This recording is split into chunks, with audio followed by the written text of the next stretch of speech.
నీ పరిశుద్ధాత్మ సహాయమై ఆయన కోరుతూ ప్రార్థించుకుంటూ ఉన్నాం. ప్రార్థన చేసుకుందాం. మన మధ్యలో ఉన్న సహోదరుడు చిన్న వాక్య నిమిత్తమై ప్రార్థనలు నడిపిస్తాడు. మన పాదాలకు స్తోత్రం చెల్లించిన తండ్రి, ఈ సేవ గడిచిన వారం నుంచి వారం వరకు మేము కాసుకారమైన విధానం బట్టి నీకే స్తుతి స్తోత్రం చెల్లించుకుంటున్నాను. ఏ తల్లిదండ్రులు మమ్మల్ని తండ్రి ఈ రోజు నేను తండ్రి సన్నిధిలో మమ్మల్ని గడిపించిన విధానం బట్టి నీకే స్తుతి స్తోత్రం చెల్లించుకుంటున్నాను ప్రభు. మన యేసయ్య మన చిన్నగారు వృత్తులలో ఎవరొస్తున్న తండ్రి ఈ భూమి నుంచి లేక గడించలేక ఎంతో మంది నుంచి చెందిన ఆయన ముందు మమ్మల్ని సజ్జలకి కాల్చుకోబడడం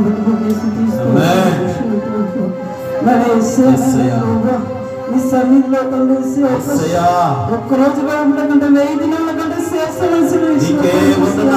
నేను తండ్రి ఒక్క రోజు తండ్రి ఒక్క గంట కూడా గడించలేకపోతున్నాను తండ్రి.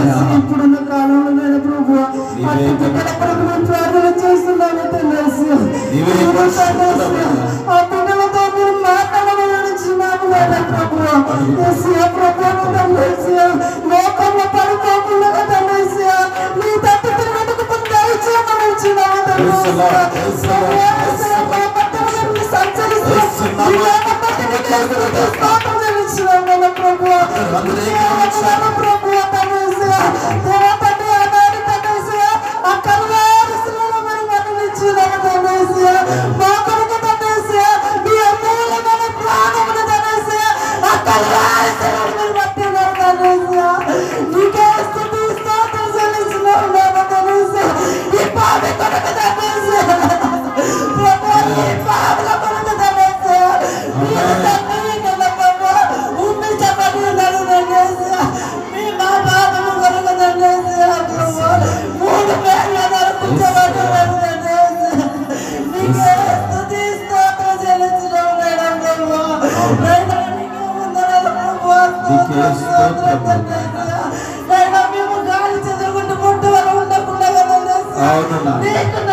మీరు మాట్లాడుకుంటున్న మా జీవితాలు మార్చబడవు తండ్రి.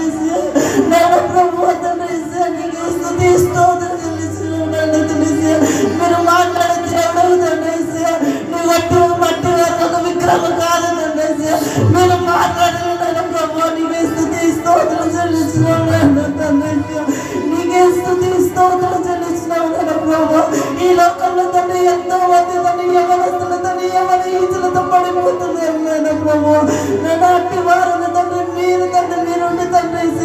ఆ బిడ్డలు ఆకర్షింపజేయమని అడుగుతున్నాము నాయన. ఇస్సానికి స్తుతి స్తోత్రం చెల్లిస్తున్నాము నాయన ప్రభు.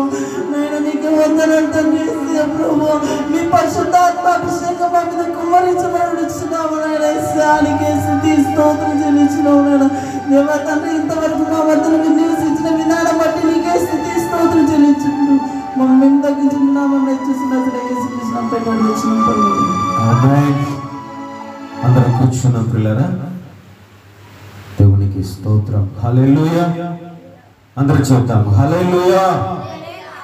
దేవునికి మహిమ కలుగునుగాక. సమస్త ఘనత మహిమ ప్రభావము ఆయనకే చెల్లునుగాక. మంచిది పిల్లరా, ప్రియ దేవుని సంగమా, మరి చేరువచ్చిన మీ అందరికీ కూడా మన ప్రభుడు రక్షకుడు పాప విమోచకుడైన యేసుక్రీస్తు నామం పేరట మరి చేరువచ్చిన మీ అందరికీ శుభము తెలుపుచు అందరికి వందనాలు తెలియజేస్తూ ఉన్నాను. అందరికి వందనాలండి. దేవుడు మిమ్మల్ని మీ కుటుంబాలను దేవుడు దీవించి సమాధానపరచునుగాక. హల్లెలూయా. అంత బాగున్నారు కదండి. గడిచిన బలారాధన మొదలుకొని ఈ దినము వరకు దేవుడు క్షేమకరంగా మనందరిని కాపాడి మరొక మారు ఆయన సన్నిధిలోనికి నడిపించిన దేవుడు గొప్పవాడు. మనుషుల వల్ల కానిది దేవుని వలన జరుగుతూ ఉంది. మరి ధైర్యము చెడిన వారిని ధైర్యపరచువాడు ఆయన, నెమ్మది లేని వారికి నెమ్మది అనుగ్రహించేవాడు ఆయనే. మరి సమాధానము కోల్పోయిన వారికి సమాధానం అనుగ్రహించేవాడు ఆయనే. బాధల్లో కుమిలిపోతున్న వారిని కూడా మరి ఆయన ఓదార్చి ఆదరించేవాడు ఆయన. మనుషులలో స్వార్థపూరితమైన ప్రేమ దాగి ఉన్నది, దేవునిలో మాత్రం నిస్వార్థమైన ప్రేమ ఉన్నది.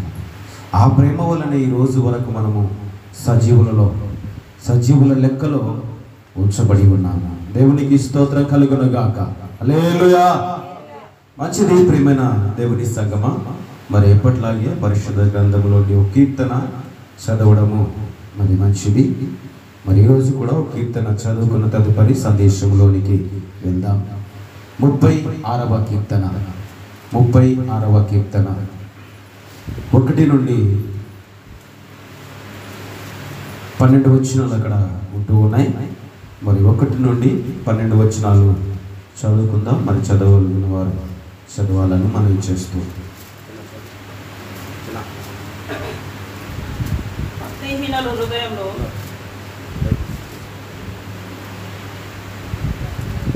అందరూ శ్రద్ధగా గ్రహించాలని మనం చేస్తూ ఉన్నాం.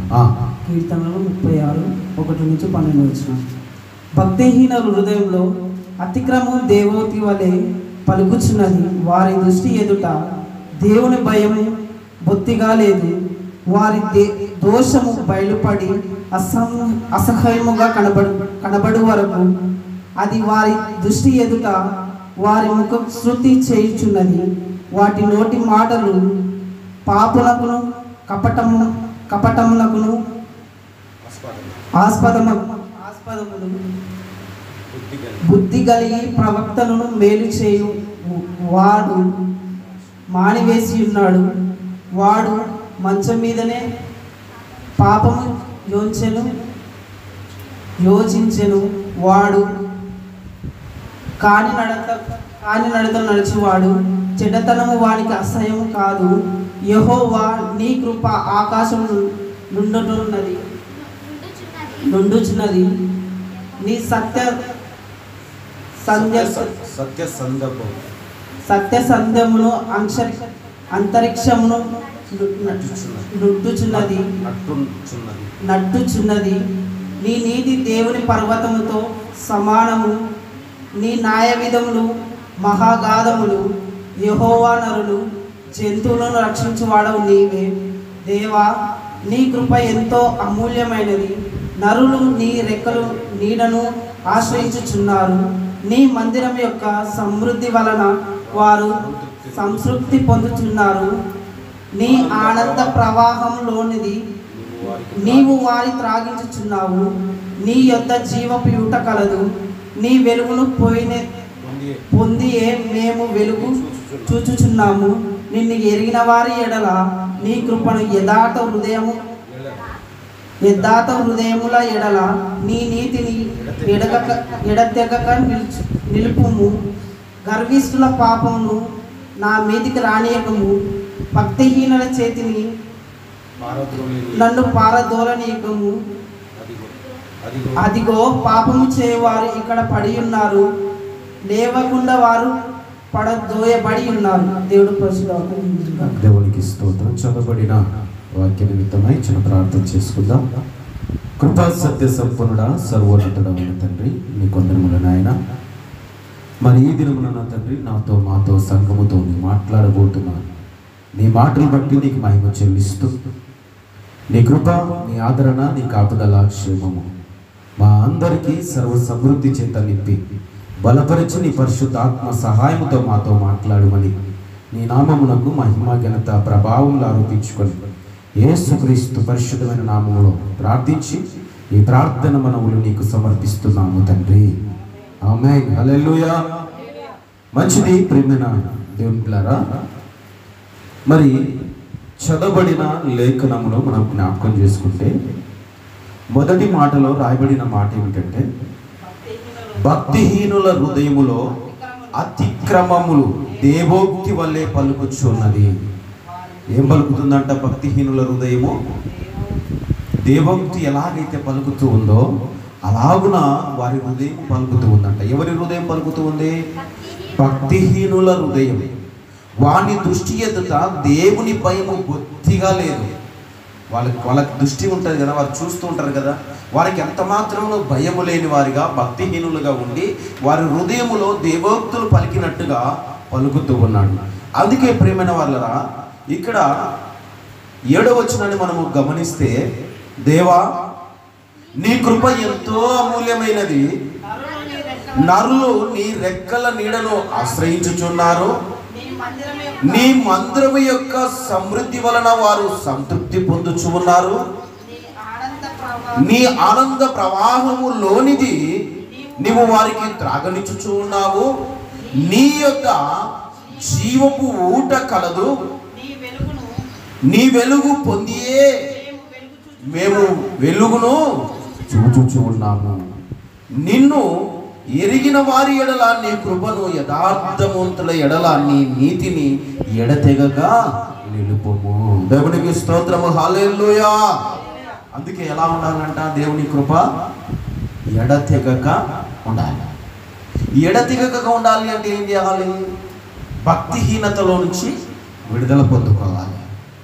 దేవోక్తులు పలికినట్టుగా, అంటే మంచి మంచి మాటలు పలుకుతారు, దేవుని సంబంధమైన మాటలు పలుకుతారు, కానీ హృదయం మాత్రము కల్మషముతో నిండి ఉంటుంది. హృదయము అజితేంద్రములతో నిండి ఉంటుంది. హృదయము కుళ్ళు కుతంత్రములతో నిండి ఉంటుంది. అయినప్పటికీ పైకి మాత్రము వేశ్యదారులై ఎలాగ మాట్లాడతారంట? పైకి దేవోక్తులు మాట్లాడతారంట.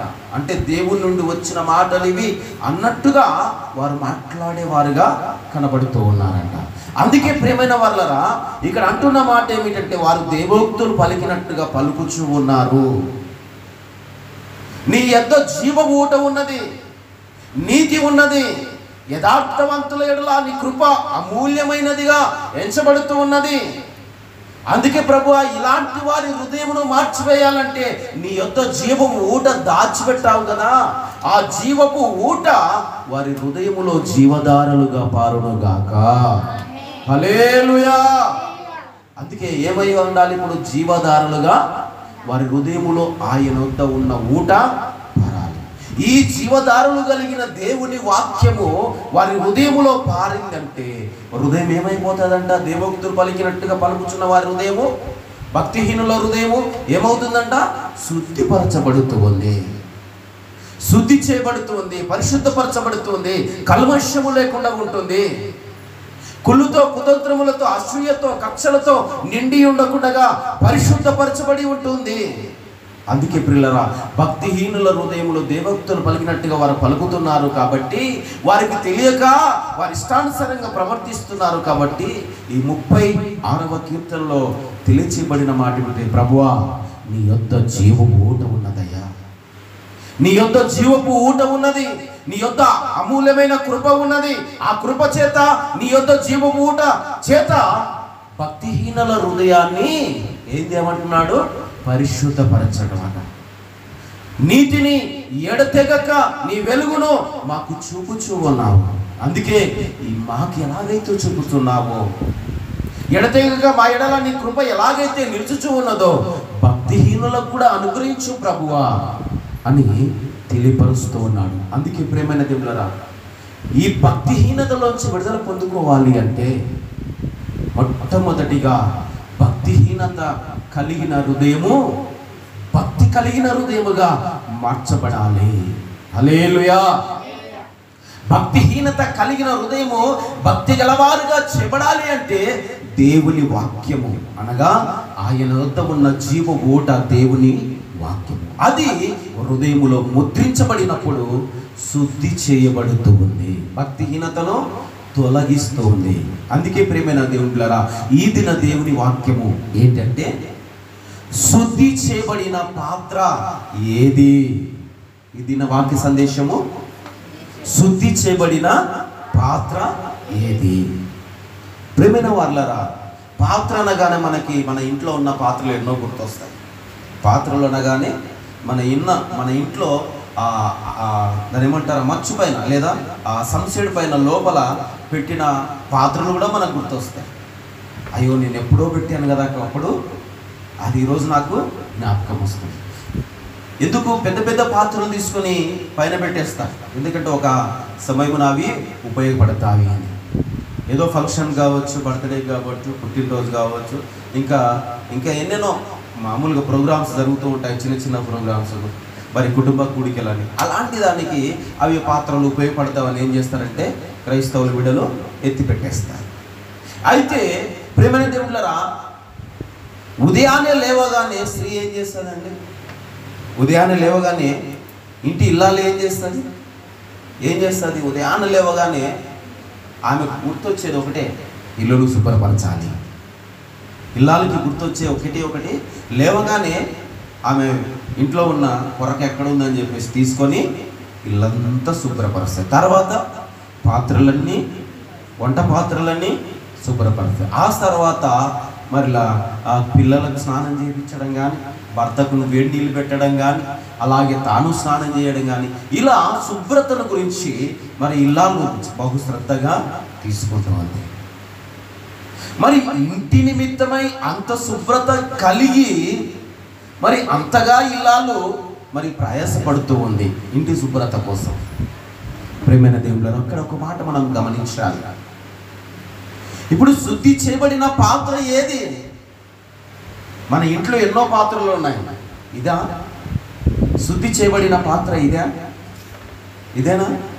ఒక పెద్ద ఈరోజు మనం భోజనం వండాంగా, అవునా? అదా పాత్ర?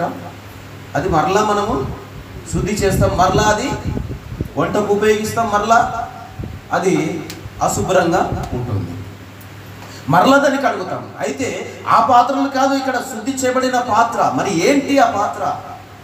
శుద్ధి చేయబడిన పాత్ర ఏమిటి? అన్ని బాగానే శుభ్రపరచుకుంటాం మనం. మరి శరీరముపై పేరుకుపోయిన మురికిను కూడా మరి రకరకాల సోపులు పెట్టి శుభ్రపరచుకుంటాం. కానీ ఇక్కడ పైకి మాత్రము శుభ్రత కనపడుతూ ఉంది. ఇంటిలో శుభ్రత కనపడుతుంది, మన ఒంటి పైన శుభ్రత కనపడుతూ ఉంది. మరి ఏది శుద్ధి చేసుకోవాలి? ఏది పరిశుద్ధపరచుకోవాలి? మనుషులు ప్రాముఖ్యమైన దాన్ని మర్చిపోతూ ఉన్నారు. ప్రాముఖ్యమైన దాన్ని శుద్ధిపరచుకోవడం మర్చిపోతున్నారు. అన్నీ అవి మనము ఎన్నిసార్లు శుభ్రపరిచినా మరలా అవి మురికి చేర్చబడుతూ ఉన్నాయి. కానీ మరలా దానిలను కడిగి వేస్తున్నాం, మరలా తీసుకొని ఒక చోట పేర్చి వేసుకొని పక్కన పెడుతున్నాం, మరలా వాటిని వాడుకుంటున్నాం, అశుభ్రంగా అయిపోతున్నాయి. కానీ ఇవి మనుషులు చేసే శుభ్రత వేరు, దేవుడు చేసే శుద్ధి వేరు. దేవుని వాక్యము శుద్ధిపరుస్తుంది. మనుషులు ఒక విషయాన్ని జ్ఞాపకం చేసుకోవాలి ప్రియులారా, ఈ లోకంలో జీవిస్తున్న వారు మాటికి ఎన్నో పనుల ద్వారా శుద్ధిపరచుకుంటున్నారు, కానీ అసలే అయిన దాన్ని మర్చిపోతూ ఉన్నారు. ఒకసారి చూద్దాం దేవుని వాక్యం. మన ప్రభు అయిన యేసుక్రీస్తు మన ప్రభువైన యేసుక్రీస్తుల వారు మరి కొందరు అధికారులతో ఆయన సెలవీయబడిన మాటలు అక్కడ చక్కటి మాట తెలియచేస్తూ ఉన్నాడు. ఏంటి అంటే ప్రియదేవులారా, మత్తయి సువార్త 23వ అధ్యాయం 27, 28 వచనాలు ఒకసారి చదువుకుందాం. మత్తయి సువార్త 23, 27, 28 వచనాలు. అయ్యో వేషధారులైన శాస్త్రులారా, పరిసయ్యులారా, మీరు సున్నము కొట్టిన సమాధులను పోలి ఉన్నారు. అవి బయటకు, వెలుపల అనగా బయట శృంగారముగా అంటే అందముగా కనబడుతావి గాని లోపల మాత్రము చచ్చిన వారి ఎముకలతో సమస్త కల్మషముతో నిండి ఉన్నది. 28 చదవయ్యా. అలాగే మీరు వెలుపల మనుషులకు నీతిమంతులుగా నగుపడుచున్నారు గాని లోపల వేషధారణతో అక్రమములతో నిండి ఉన్నారు. దేవునికి స్తోత్రం, హల్లెలూయా.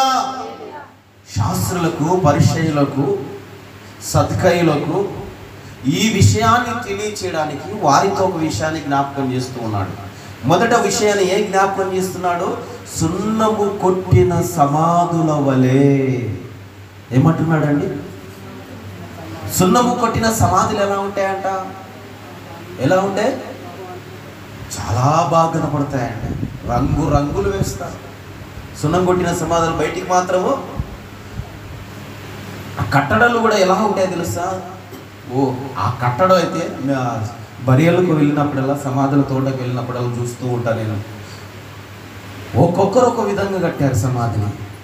ఆ సమాధులు కట్టిన ఇల్లు ఒక మిడిల్ క్లాస్ ఇల్లు కట్టబడుతుందండి. నిజం మాటలా చెప్తున్నాను.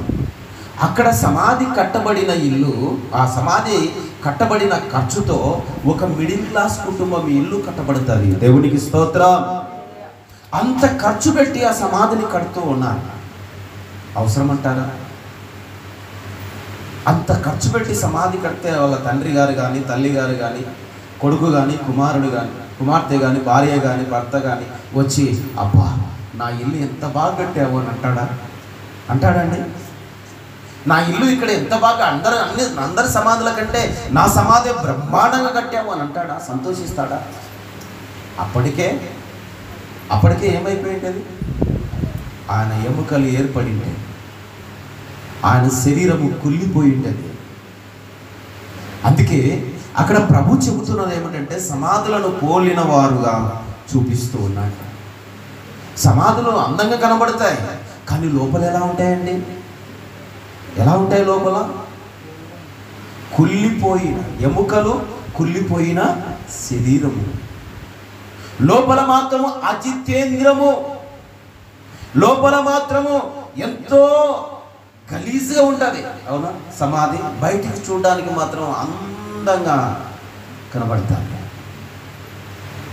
అలాగనే కింద చెబుతున్నాడు, ఏమంటున్నాడంటే అలాగే మీరు వెలుపల అనగా లోకములో మనుషులకు కనబడవలనని నీతిమంతులుగా కనబడుచు ఉన్నారు. కానీ ఇక్కడ గూని చెప్తున్నాడు. అక్కడ కానీ నీకు ఒక గూని ఉందిరా. ఏంటి అదంటే లోపల వేషధారుల వలె అక్రమముతో నిండి ఉన్నారు. అక్రమం అనగా చెప్పాలి. అక్రమం అంటే ఏంటండి? అక్రమం అంటే ఏంటి తెలియదా? అక్రమం అంటే తెలియదా? ఇప్పుడు ఒక వ్యక్తి ఒక 10,000 డ్రెస్ వేసుకున్నాడు అనుకోండి. ఆ వ్యక్తిని చూసి అబ్బా వాళ్ళు తెచ్చుకున్నారు నా పోయి సెకండ్ ఇచ్చి సంతోషిస్తాడా? ఏం చేస్తాడు? చెప్పాలి. ఏం చేస్తాడు? వాడు కష్టపడి సంపాదిస్తే బాగుండేది, తెలుస్తుంది దానికి. ఎవరినెత్తున చేయి పెట్టాడో వాడు, ఎవరినెత్తున చేయి పెట్టాడో అంటే అతని మనసులో ఏం నిండి ఉంది? ఇప్పుడు అతని హృదయంలో ఏముంది? అతడు బాగున్నాడని అతడు బాగా బ్రతుకుతూ ఉన్నాడని, అతడు ఏది తక్కువ కాకుండా జీవిస్తూ ఉన్నాడని అతన్ని చూసి ఈ వ్యక్తి హృదయంలో ఏం నింపుకున్నాడు? కల్మషము, కుళ్ళు, కుతంత్రము నింపుకొని అసూయపడుతూ ఉన్నాడు అతన్ని చూసి. అందుకే ఇక్కడ ఏమంటున్నాడంటే, అలాగే మీరు వెలుపల మనుషులకు నీతివంతులుగా కనబడుటకు లోపల ఎలా ఉన్నారు? వేషధారుల వలె ఉన్నారు. సున్నం కొట్టిన సమాధి బయటికి అందంగా కనపడుతుంది, లోపల ఏమి నిండి ఉంది? ఏమి నిండి ఉందండి? అది అక్కడ ఉంది కదా, కల్మషముతో నిండి ఉన్నది. కల్మషం అనగా దాన్ని ఎవరు తీసుకోలేనిది. అందుకే వారి హృదయం ఎలా నిండి ఉందంట? వారి పైకి ఎలా కనబడుతున్నారంట? నీతిమంతులుగా కనబడుతున్నారు. అబ్బా, నా అంత నీతిమంతుడు ఎవడు లేడు అన్నట్టుగా వారు కనబడుతూ ఉన్నారు. అందుకే ప్రేమైన దేవులారా, మనిషి హృదయము ఏం కావాలంటే శుద్ధి చేయబడాలి. మొట్టమొదటిగా మనిషి హృదయము శుద్ధి చేయబడాలి. హృదయము శుభ్రపరచబడింది అనుకో, ఇంకా ఎవరు దానిని అశుభ్రత చేయలేరండి. మొట్టమొదటిగా ఆ హృదయము శుద్ధి చేయబడినప్పుడే మనము మనసారా దేవుని కూడా ఆరాధిస్తాం, మనసారా ఇతరులను ప్రేమించగలుగుతాం, మనసారా దేవుని నుండి పొందుకున్న ప్రేమను మరి పొరుగువానికి మనము పంచుతాం. మన హృదయంలో కల్మషం దాగి ఉందంటే, మన హృదయం అతితేంద్రములతో నిండి ఉందంటే, మన హృదయము ఇతరుల్ని ప్రేమించలేని మనసుతో ఉందంటే మన బ్రతుకు వేస్ట్. ఇంకా దేవునికి మహిమ కలుగునుగాక. అందుకే ఎవరితో చెప్పాడు ఈ మాట? ఎవరితో చెప్పాడండి? శాస్త్రులతోనూ పరిసయ్యులతోనూ వారితో చెబుతూ ఈ మాట పలుకుతూ ఉన్నాడు. దేవునికి స్తోత్రం, హల్లెలూయా. అందుకే ప్రియ దేవుని సంగమా, ప్రియమైన దేవుని బిడ్డలారా, మన హృదయము ఎలా ఉండాలంటే దేవుని వాక్యం అనే ఉతక స్థానము చేత శుద్ధి చేయబడి ఉండాలి. దేవునికి స్తోత్రం, హల్లెలూయా. ఎలా చేయబడాలి? మన హృదయము శుద్ధి చేయబడాలి, కడగబడిన పాత్ర వలె ఉండాలి. ఇంకొక విషయాన్ని జ్ఞాపకం చేస్తున్నాడు అదే శాస్త్రులకు పరిచయులకు. పైన ఒక వచనం చూడండి, అక్కడ పైన రాబడిన మాటని జ్ఞాపకం చేసుకుందాం పిల్లరా. అక్కడే ఉంటుంది చూడయ్యా, దాని పైనే ఉంటుంది చూడండి. 25:26 చదవండి. చదువు. అయ్యో వేషధారులైన శాస్త్రులారా, పరిసయ్యులారా, మీరు మీ గిన్నెయు పల్లెమును వెలుపల శుద్ధి చేదురు గాని అవి లోపల దోపుతోను అతితేంద్ర తత్వముతోను నిండి ఉన్నవి. గుడ్డి పరిసయ్యుడా, గిన్నెయు పల్లెమును వెలుపల శుద్ధి అవునట్లుగా ముందు వాటి లోపల శుద్ధి చెయ్యము. దేవునికి స్తోత్రం. ఎవరితో అంటున్నాడు? ఇక్కడ ఒక విషయాన్ని జ్ఞాపకం చేశాడు. ఏమంటున్నాడండి? గుడ్డి పరిచయుడా. ఎవరిని అంటున్నాడు? గుడ్డి పరిచయుడని ఎందుకు అంటున్నాడు అంటే, గుడ్డి పరిచయుడని ఎందుకు అంటున్నాడు అంటే, పైకి మాత్రము బాగుగా కనపడాలనుకుంటున్నాడు, కానీ తన హృదయము చేసుకున్నటంలో గుడ్డితనము కలిగిన వాడుగా కనబడుతూ ఉన్నాడు. తన హృదయాన్ని శుద్ధి చేసుకున్న విషయములో, తన దేహాన్ని పరిశుద్ధపరచుకున్న విషయములో, తన దేహాన్ని తన స్వాధీనంలో ఉంచుకున్న విషయములో గుడ్డివాడైపోయాడు పరిసయ్యుడు. ఆ పరిసయ్యుడు ఒకసారి దేవుని మందిరంలోనికి వెళ్ళి ప్రార్థన చేస్తున్నాడండి. దేవుని మందిరంలోనికి వెళ్ళి ప్రార్థన ఏమని చేస్తున్నాడంటే, ఇద్దరు వ్యక్తులు వెళ్ళారు అక్కడికి. ఒక వ్యక్తి పరిసయ్యుడు, రెండో వ్యక్తి సుంకరి. మొదటి వాడు పరిసయ్యుడు దేవుని దగ్గరికి వెళ్ళి ఎక్కడికి వెళ్ళాడంట? దేవుని మందిరములోనికి బలిపీఠమునకు సమీపించి అక్కడ ప్రార్థన చేస్తున్నాడంట. అయ్యా ప్రభువా, ఇదో వానికంటే నేను ఎక్కువ ఇచ్చా, వానికంటే ఎక్కువగా నీ సన్నిధిలో ఉపవాసం ఉన్నా, వానికంటే ఎక్కువగా నీ సన్నిధిలో ప్రతిరోజు ప్రార్థన చేశా, కాబట్టి నువ్వు ఇవ్వవలసిన దీవెనలు నాకే. అంటే ఈ వ్యక్తులు ఏం కనబడుతుంది అక్కడ? మీకు షార్ట్గా చెప్తున్నా అర్థం కావడానికి. మీకు ఇవ్వవలసినది ఇక్కడ అర్థమవుతున్న విషయం ఏమిటంటే పిల్లరా, మనం గ్రహించవలసిన విషయం ఏమిటంటే, ఆ పరిచయంలో కనబడుతున్నది గర్వము. ఇస్తున్నాను కానీ నన్ను దీవించలేవా? నాకు ఇవ్వలేవా? నాది నాకు ఇవ్వు. దేవుని అడిగే విధానంలో అడిగితే దేవుడు ఇస్తాడు. ఈ పరిసయుడు గర్వముతో నిండిన హృదయము కలిగిన వాడై దేవుని సన్నిధికి నేను వచ్చి నీకు ఇస్తున్నాను ప్రభువా అని చెప్పుకుంటూ ఉన్నాడు. ఇస్తాడంటారా? అలాంటి హృదయం కలిగిన వారికి ఇస్తాడమ్మా? గర్వము హృదయం కలిగిన వారికి ఇస్తాడా? ఆ వ్యక్తి ఏమంటున్నాడు? నేను నెలకు 2 సార్లు కానుకలు సమర్పిస్తున్నాను, దశభాగాలు ఇస్తున్నాను ప్రభువా, మరి నా వంటి వాడు ఎవడు నీకు ఇవ్వగలడు? నాలాగా నీకు ఎవడు ఇవ్వగలడు అన్నట్టుగా పాపము ఆయన తెలియకుండానే దేవునికి విరోధమైన మాటలు అక్కడ ప్రభుతో మాట్లాడుతూ ఉన్నాడు. ఇంకొక వ్యక్తి ప్రభు దగ్గరికి వచ్చి మాట్లాడుతున్న మాట ఏంటో తెలుసా? ఎక్కడికి వచ్చాడు ఆయన? దేవుని సన్నిధిలోనికి రావడానికి భయపడుతూ, ఆకాశం వైపు కన్నులెత్తడానికైనా భయపడుతూ రొమ్ము కొట్టుకొని, ప్రభువా నేను పాపినయ్యా, ప్రభువా నేను ఫలానా, ప్రభువా నేను ఫలానా వ్యక్తిని ఫలానా చోట నేను ఫలానా విధాలుగా వాని హృదయం గాయపరచని నేను మాట్లాడాను, నేను పాపం చేశానయ్యా, నేను పాపిని, నీ సన్నిధిలో కొంచెం ప్రార్థన చేసుకోవడానికి కూడా నేను అర్హత లేనివాడు, నీ ఎదుట నేను మోకరించడానికి కూడా అర్హత లేనివాడను ప్రభువా, నీ వైపు చూడడానికి కూడా నాకు శక్తి చాలదయ్యా అని ఆ శుంకరి ప్రార్థన చేస్తూ ఉన్నాడు. అంటే ప్రభు చూస్తూ ఉన్నాడు వారి ప్రార్థన. గర్వముతో నిండిన హృదయాన్ని చూస్తూ ఉన్నాడు, తగ్గింపు కలిగిన హృదయాన్ని చూస్తూ ఉన్నాడు. ఈ ఇద్దరిలో ఎవరిది తగ్గింపు హృదయము, ఎవరిది హెచ్చింపు కలిగిన హృదయము? ఎవరిది తగ్గింపు కలిగిన హృదయం? ఎవరిది? శుంకరిది. హెచ్చింపు కలిగిన హృదయం ఎవరిది? పరిసయ్యుడిది. ఈ గర్వముతో నిండిన పరిసయ్యుడు దేవుని సన్నిధిలో ప్రార్థన చేస్తూ ఉన్నాడు, శుంకరి దేవుని సన్నిధిలో ప్రార్థిస్తున్నాడు. మరి ఎవరికి ప్రతిఫలం వచ్చింది? ఎవరికి వచ్చింది ప్రతిఫలము? తన్ను తాను తగ్గించుకున్న వానికి ప్రతిఫలము ఇవ్వబడింది. ఎలాంటి ప్రతిఫలము తెలుసా? అతని కంటే ఇతడు నీతిమంతుడు. దేవునికి స్తోత్రం, హల్లెలూయా. అతని కంటే ఇతడు నీతిమంతుడు. ఇక్కడ ప్రభు ఏమని మాట్లాడాడు? పరిసయ్యులతో, సద్దుకయ్యులతో, మరి ఏమంటున్నాడు? శాస్త్రులతో, మీరు మనుషులకు కనపడవలనే నీతిమంతులుగా నగుపడుచు ఉన్నారు. ఎవరితో? మీరు మనుషులకు కనపడవలననే మీరు ఏం చేస్తున్నారు? వేషధారుల వలె ఉంటూ ఉన్నారు.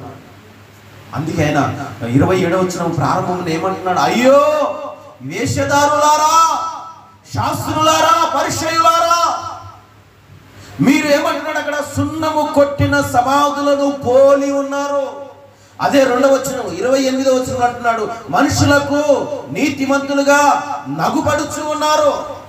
మనుషులకు నీతిమంతులుగా అగుపడుచున్నారంటే ఆల్రెడీ వారు వేషధారులుగా ఉన్నారు. అంటే ఇక్కడ పరిసయ్యుడు ఎలా ఉన్నాడు? పరిసయ్యుడు నీతిమంతుడయ్యాడా? అనీతిమంతుడిగా ఉన్నాడు. ఎందుకంటే ఇచ్చాను ప్రభు అని మొరపెట్టుకుంటున్నాడు తప్ప, ప్రభువా నన్ను నా హృదయములో శుద్ధిపరచు, నా హృదయంలో గర్వం ఉంది, నా హృదయంలో పాపం ఉంది, నా హృదయంలో చెడు ఉంది, నా హృదయంలో కుళ్ళు ఉంది, నా హృదయంలో అసూయ ఉంది, దీన్ని తక్కువ చేయి, దీన్ని శుద్ధి చేయి అని అడగడము లేదు. ఆ పరిసయ్యుడు ఏమంటున్నాడు? మనుషులకు మాత్రమే కనబడడానికి ఆయన నీతిమంతుడుగా కనపడి దేవుని సన్నిధిలో ప్రార్థిస్తున్నాడు. అందుకే అంటున్నాడు ఆడ, గుడ్డి పరిచయుడా, ఇవన్నీ నీకు కనపడ్డము లేదా? నీలో నీకు ఇవన్నీ నీకు కనపడ్డము లేదా? ఎందుకు అలాగున నువ్వు చేస్తున్నావు? మీ గిన్నెలను ఏం చేస్తున్నారు? బయటికి మాత్రమే కడుక్కుంటున్నారు, కానీ లోపల మాత్రమే మీరు అలాగునే ఉంచుకొని ఉన్నారు. మీ దేహము బయటికి కనపడడానికి, మీరు మాత్రము బయటికి కనపడడానికి మంచివారు వాళ్ళే ఉన్నారు, కానీ మీ లోపల ఏముందో తెలుసు? మీరు వేష్యాన్ని ధరించుకొని లోపల ఏముందో తెలుసా? కుళ్ళు, కుతంత్రము, అసూయ. ఎవడైనా బాగున్నాడు, ఎవడైనా ఆ వీధిలోనికి వాక్యం చెప్పడానికి వచ్చాడంటే వారిని ఏం చేస్తున్నారు? నువ్వు ఇక్కడ వాక్యం చెప్పకూడదు, యేసు నామమును ఉచ్చరించకూడదు అని చెప్పి వాళ్ళంటి వారిని బంధించి వేస్తూ ఉన్నారు. ఎందుకని? యేసయ్య ఏం చెప్పాడు? నిన్ను వలె నీ పొరుగు వారిని ప్రేమించు, బీదలను కనికరించేవాడు యెహోవాకు అర్పించు, మరి బీదలకు సువార్తను ప్రకటిస్తూ ఉన్నాడు. బీదలకు మరి వారికి తగినంత సహాయము చేస్తూ ఉన్నారు. దేవుని వాక్యాన్ని బోధిస్తున్నారు. అలాంటి వారిని వీరేం చేస్తున్నారంటే బంధించి వేస్తున్నారు. ఎందుకంటే వీరికి రావలసినది రాదు. ప్రజలుండే కదా వారికి, శాస్త్రులకి, పరిచయులకు ఏదైనా లాభము చేకూర్చబడదు వాళ్ళంటే. కాబట్టి వీళ్ళు మంచి మాటలు వినడం వల్ల, వీరు దేవుని మాటలు వినడం వల్ల, వీరు యేసు ప్రభు చెప్పిన బోధనను అనుసరించడం వల్ల మాకు ఇవ్వవలసినది వారు ఇవ్వకుండా ఉండిపోతూ ఉన్నారు. ఎందుకు ఇవ్వాలి? మేము కష్టపడితే ఒకడు ఇంకొకరికి మేమేందుకు ఇవ్వాలి? మా కష్టార్జితంలో ఇంకెందుకు ఇవ్వాలి? వేరొకరికి ఎందుకు ఇవ్వాలి? అందుకే వారు ఏం బోధించారు తెలుసా? నీ చేతుల కష్టార్జితము నీవు అనుభవిస్తావు. కాబట్టి దేవుని త్రోవల్లో మీరు నడవండి, యథార్థంగా నడుచుకోండి, యథార్థంగా ప్రవర్తించండి, మీ హృదయమును శుద్ధిపరచుకోండి, వాక్యము ద్వారా మిమ్మల్ని మీరు సరిచేసుకోండి అని దేవుని వాక్యాన్ని బోధిస్తూ ఉన్నారు. కానీ వీరు మాత్రం ఎలా ఉన్నారు తెలుసా? అలాంటి వారిని బంధించి వేస్తూ, ప్రజల్లోనికి వెళ్లకుండా వారిని హింసిస్తూ వేస్తూ ఉన్నారు. అది అపోస్తలుల దినాల్లో మరి అలాంటి పని జరిగింది. అందుకే శాస్త్రులతో, పరిచయులతో మాట్లాడుతున్నాడు, హృదయంలరా మీరు మనుషులకు మాత్రమే కనబడాలని నీతిమంతులుగా మీరు ఉన్నారు, కానీ మీ లోపల మీ హృదయం సరిలేదు నాయన. వేషధారులారా, మిమ్మల్ని చూస్తుంటే నాకు బాధ వేస్తుంది. మీ హృదయాన్ని సరిచేసుకోండి, శుద్ధిపరచుకోండి అని ప్రభు అయిన యేసుక్రీస్తు మాట్లాడుతున్నాడు. ఇప్పుడు చెప్పండి పిల్లరా, ఏది శుద్ధి చేయబడిన పాత్ర? శాస్త్రులదా? శాస్త్రుల హృదయం శుద్ధి చేయబడిందా? పరిచయుల హృదయం శుద్ధి చేయబడిందా? మరి ఎవరు శుద్ధి చేయబడుతూ ఉన్నారు? ఎవరు శుద్ధి చేయబడుతూ ఉన్నారు? ఒకసారి దేవుని వాక్యాన్ని చూద్దాం పిల్లరా. మొదటి సమూయేలుకు రాసిన పత్రిక, పత్రిక అన్నాను. మొదటి సమూయేలు రాసిన గ్రంథము 16వ అధ్యాయము 7వ వచనం చదవాలి. అయితే యెహోవా సమూయేలుతో మాట్లాడుతున్నాడు. దేవుడు ఎవరు మాట్లాడుతున్నారండి? సమూయేలుతో దేవుడు మాట్లాడుతున్నాడు. సమూయేలు ఎవరు? ఆయనకు ప్రవక్త, ఆయనకు సేవకుడు, ఆయనకు మరి దేవుని ప్రజలకు న్యాయాధిపతి. ఈ సమూయేలు గారితో దేవుడు మాట్లాడుతూ ఒక విషయాన్ని తెలియజేస్తూ ఉన్నాడు. ఏమిటి ఆ విషయం అంటే, చదవయ్యా. అతని రూపమును అతని ఎత్తును లక్ష్యము పెట్టకు, అంటే దానిని నువ్వు విలువగా ఎంచకు. మనుషులు లక్ష్య పెట్టు వాటిని యెహోవా చూడడు, దానికి విలువగా ఎంచడు. నేను అతనికి త్రోవ వేసి ఉన్నాను. అతన్ని త్రోసివేసి ఉన్నాను. మనుషులు పై రూపమును లక్ష్య పెట్టుదురు గాని యెహోవా మాత్రము హృదయ అంతరంగమును ఆయన చూచువాడు. దేవునికి స్తోత్రము, హల్లెలూయా. ఏం చూస్తాడంట దేవుడు? ఈ సందర్భం ఏంటి అంటే, ఒకసారి సౌలు మరి గర్వము హృదయం నిండిన వాడై కొంత సమయము సమూయేలు ఆలస్యమయ్యేసరికి తను తానే దేవుని సన్నిధిలోనికి వెళ్ళి మరి బలి అర్పణ చేశాడు. బలి అర్పణ చేయవలసినది ఏర్పరచబడిన వారు, బలి అర్పణ చేయవలసినది దేవుని సేవకుడు, దేవుని పనివాడు.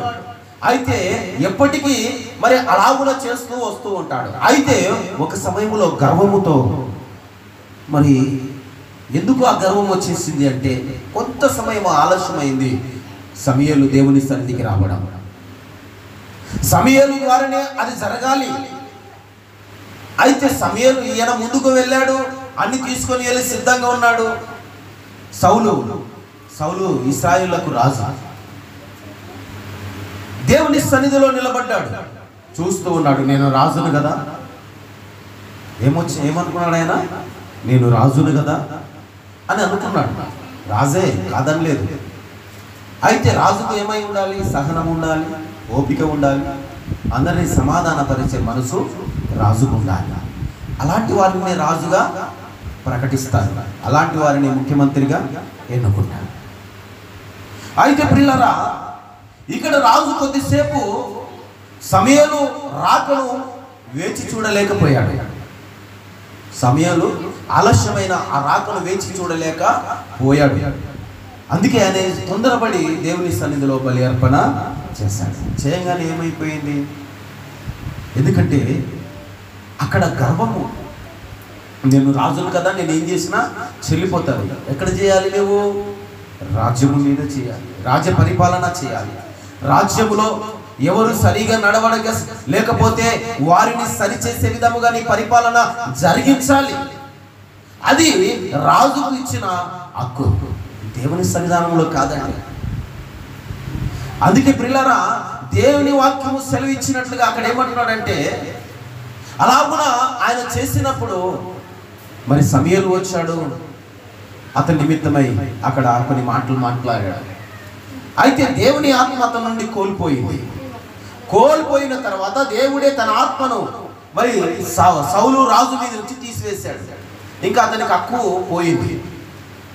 అయితే సమూయేలు దేవుని దగ్గరికి వెళ్ళి అడిగాడు, ప్రభువా, మరి సమూయేలు మీద నుంచి నీ ఆత్మ, సౌలు మీద నుంచి నీ ఆత్మను తీసివేసావు కదా, మరి ఇప్పుడు రాజుగా ఎవరు మరి నియమించాలనుకున్నావు అంటే, నేను చెప్పిన చోటుకు నువ్వు వెళ్ళు,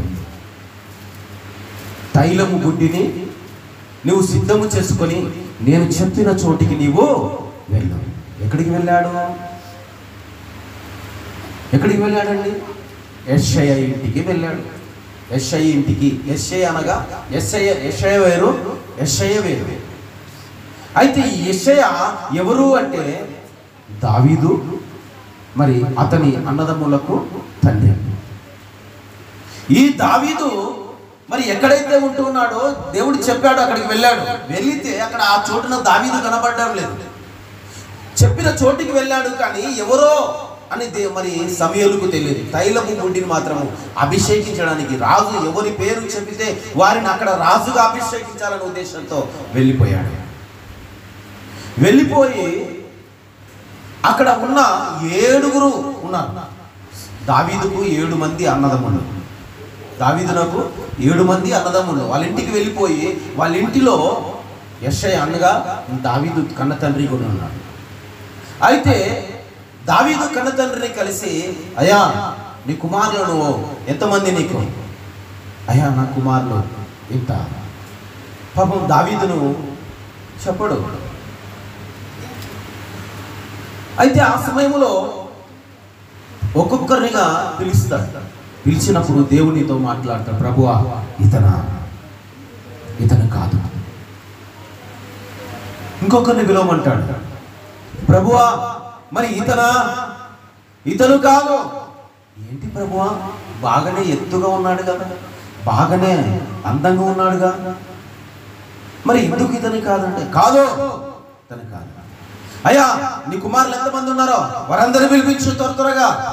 అందరిని అలాగే కాదు ఇతను కాదు అని చెప్పేసి 7 కుమారులను కాదని చెప్పేస్తాడు. ఏంటి ప్రభువా, మరి ఇంతమంది నువ్వు కాదంటున్నావు, మరి ఇంకెవరు అడుగు. యెషయా మరి ఇంకా నీకు ఎవరైనా కుమారులు ఉన్నారా? ఉన్నాడులే ఒక పనికిమాలోడు.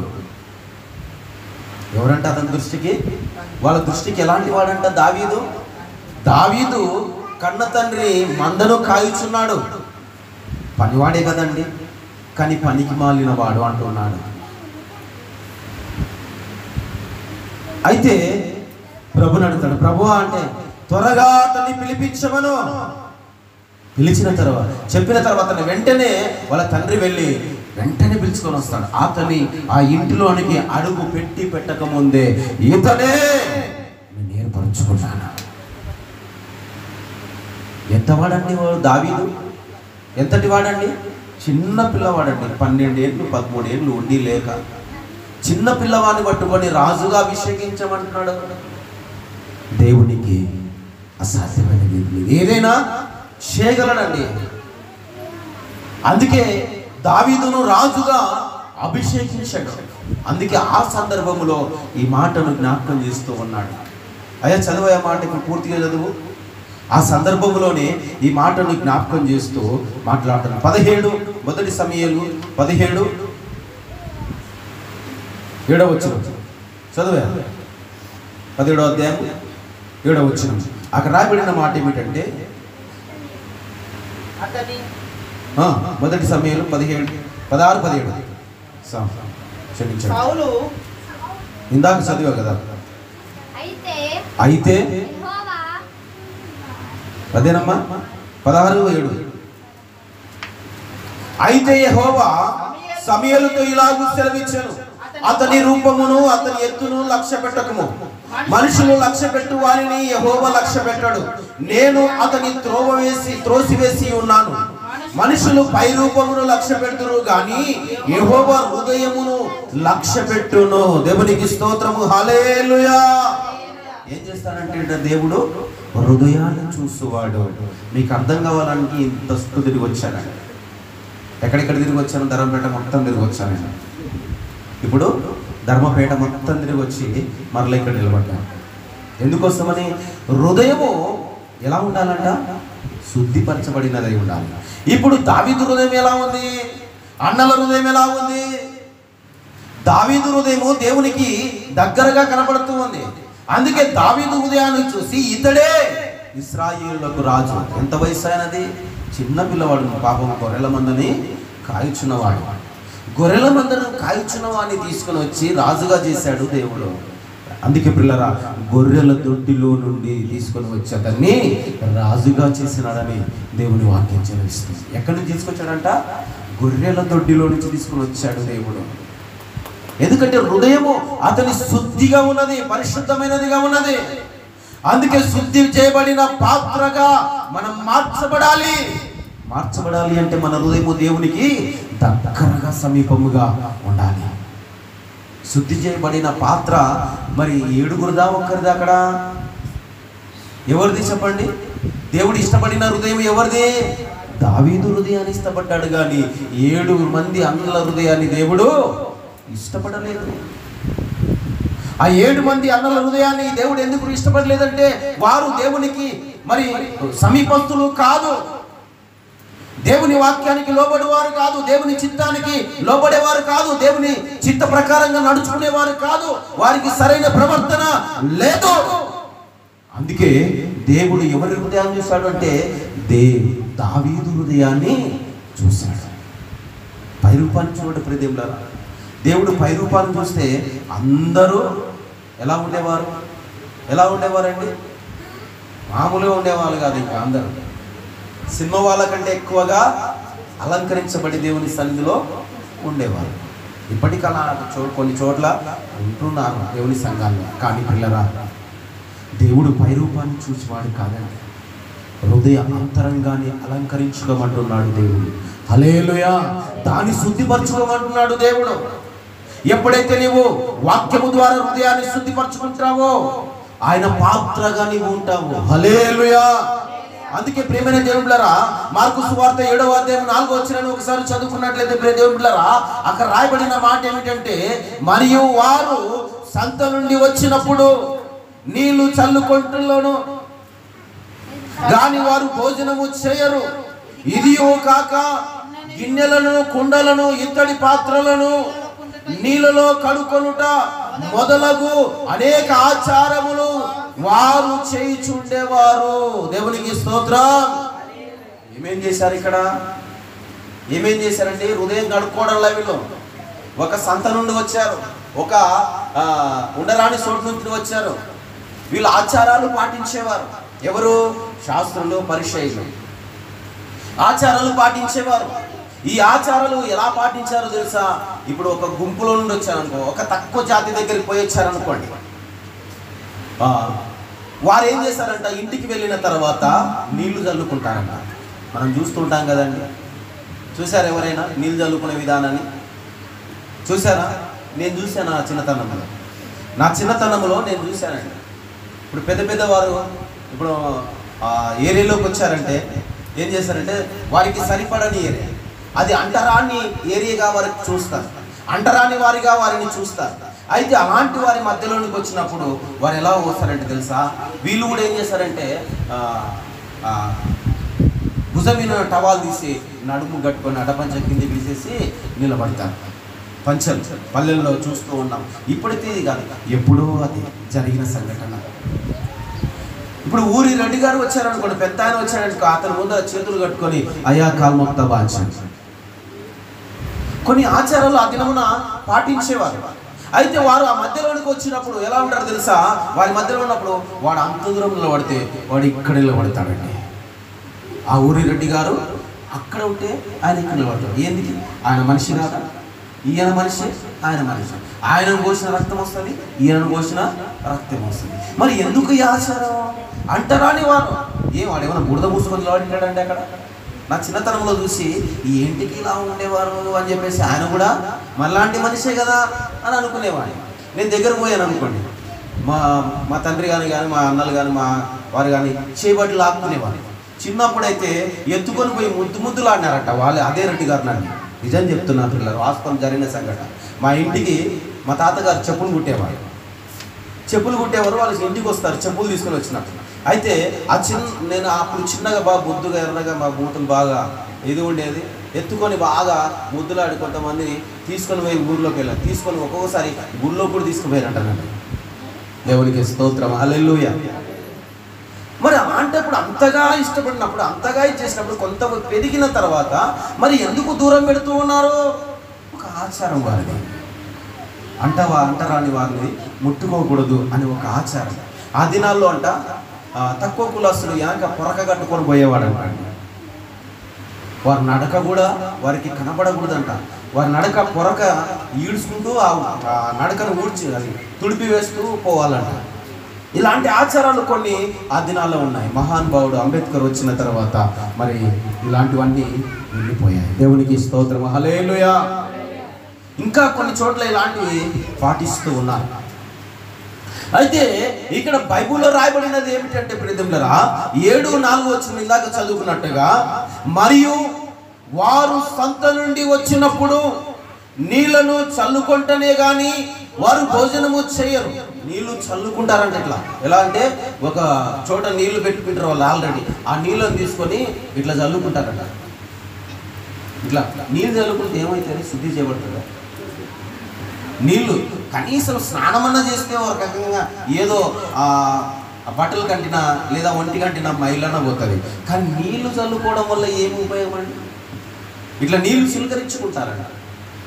ఇంకొక విషయం ఏం చెప్తున్నాడంటే, ఇంట్లో ఉన్న పాత్రలన్నీ కూడా నీళ్లు చల్లుకున్న తర్వాత భోజనం చేస్తారంట. అలాగునే ఇంకో పని చేస్తారంటే ఏమంటారంటే, ఇది గిన్నెలను, కుండలను, ఇత్తడి పాత్రలను కడుగుతారంట. వారు మొత్తం శుద్ధి చేసేస్తారంట. ఇది ఎలాంటిదంట అంటే అనేక ఆచారాలు వారు అనుసరించేడు వారు అని రాయబడి ఉంది. అనేక ఆచారాలు అనుసరించేవాడు హృదయం ఎలా ఉంటుందో ఒకసారి ఆలోచన చేయండి అమ్మా. పేదవాడు అక్కడ పడిపోతే కూడా కఠినమైన హృదయం కలిగిన వాడై వెళ్ళిపోతాడు. ఇంకా మనిషిగా పుట్టి ఏం లాభం చెప్పండి? వాడిని కనికరించలేని హృదయము కలిగి నువ్వు ఉంటే ఏమి లాభం? మనిషి పుట్టి కూడా వ్యర్థమే. అందుకే హృదయం ఎలా ఉండాలంట? మనిషిని ప్రేమించేలా ఉండాలి, మనిషి ఆదరించేలా ఉండాలి, దేవుడు చెప్పినట్టుగా నడుచుకునేలా ఉండాలి. నిన్ను ఆయనే చేశాడు, నన్ను ఆయన చేశాడు. నువ్వు రొడ్డివైనా, కడ్డివైనా, ఇక పెద్ద ఇనప రాడువైనా, ఎవడివైనా దేవుని చేతి పనివే నువ్వు. దేవునికి స్తోత్రం, హల్లెలూయా. నువ్వు ఎవడివైనా దేవుని చేతిలోనే సృష్టించబడిన వాడవు. ఎందుకు అంటరాని వారిగా చూస్తూ ఉన్నావు?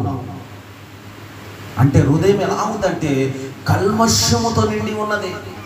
అందుకే అన్నాడు కదా శాస్త్రుల పరీక్షలతో, ఏమంటున్నాడు? సున్నము కొట్టిన సమాధులను పోలి ఉన్నారు. జాగ్రత్త, మీ హృదయం కల్మషము చేయకపోతే, కల్మషముతో ఉండిన హృదయం పరిశుద్ధపరచకపోతే ఒక దినాన నరకములో వేయబడతారు. హృదయానికి అంటిన వ్యాధి తొలగించుకోవాలి పుణ్యంలో. అందుకే అంటాడు కదా, ఇర్మీయా ద్వారా దేవుడు మాట్లాడుతున్నాడు అక్కడ 17:9 అధ్యాయం, ఇర్మీయా గ్రంథం 17:9 అక్కడ రాయబడిన మాట ఒకసారి చదవండి అయ్యా.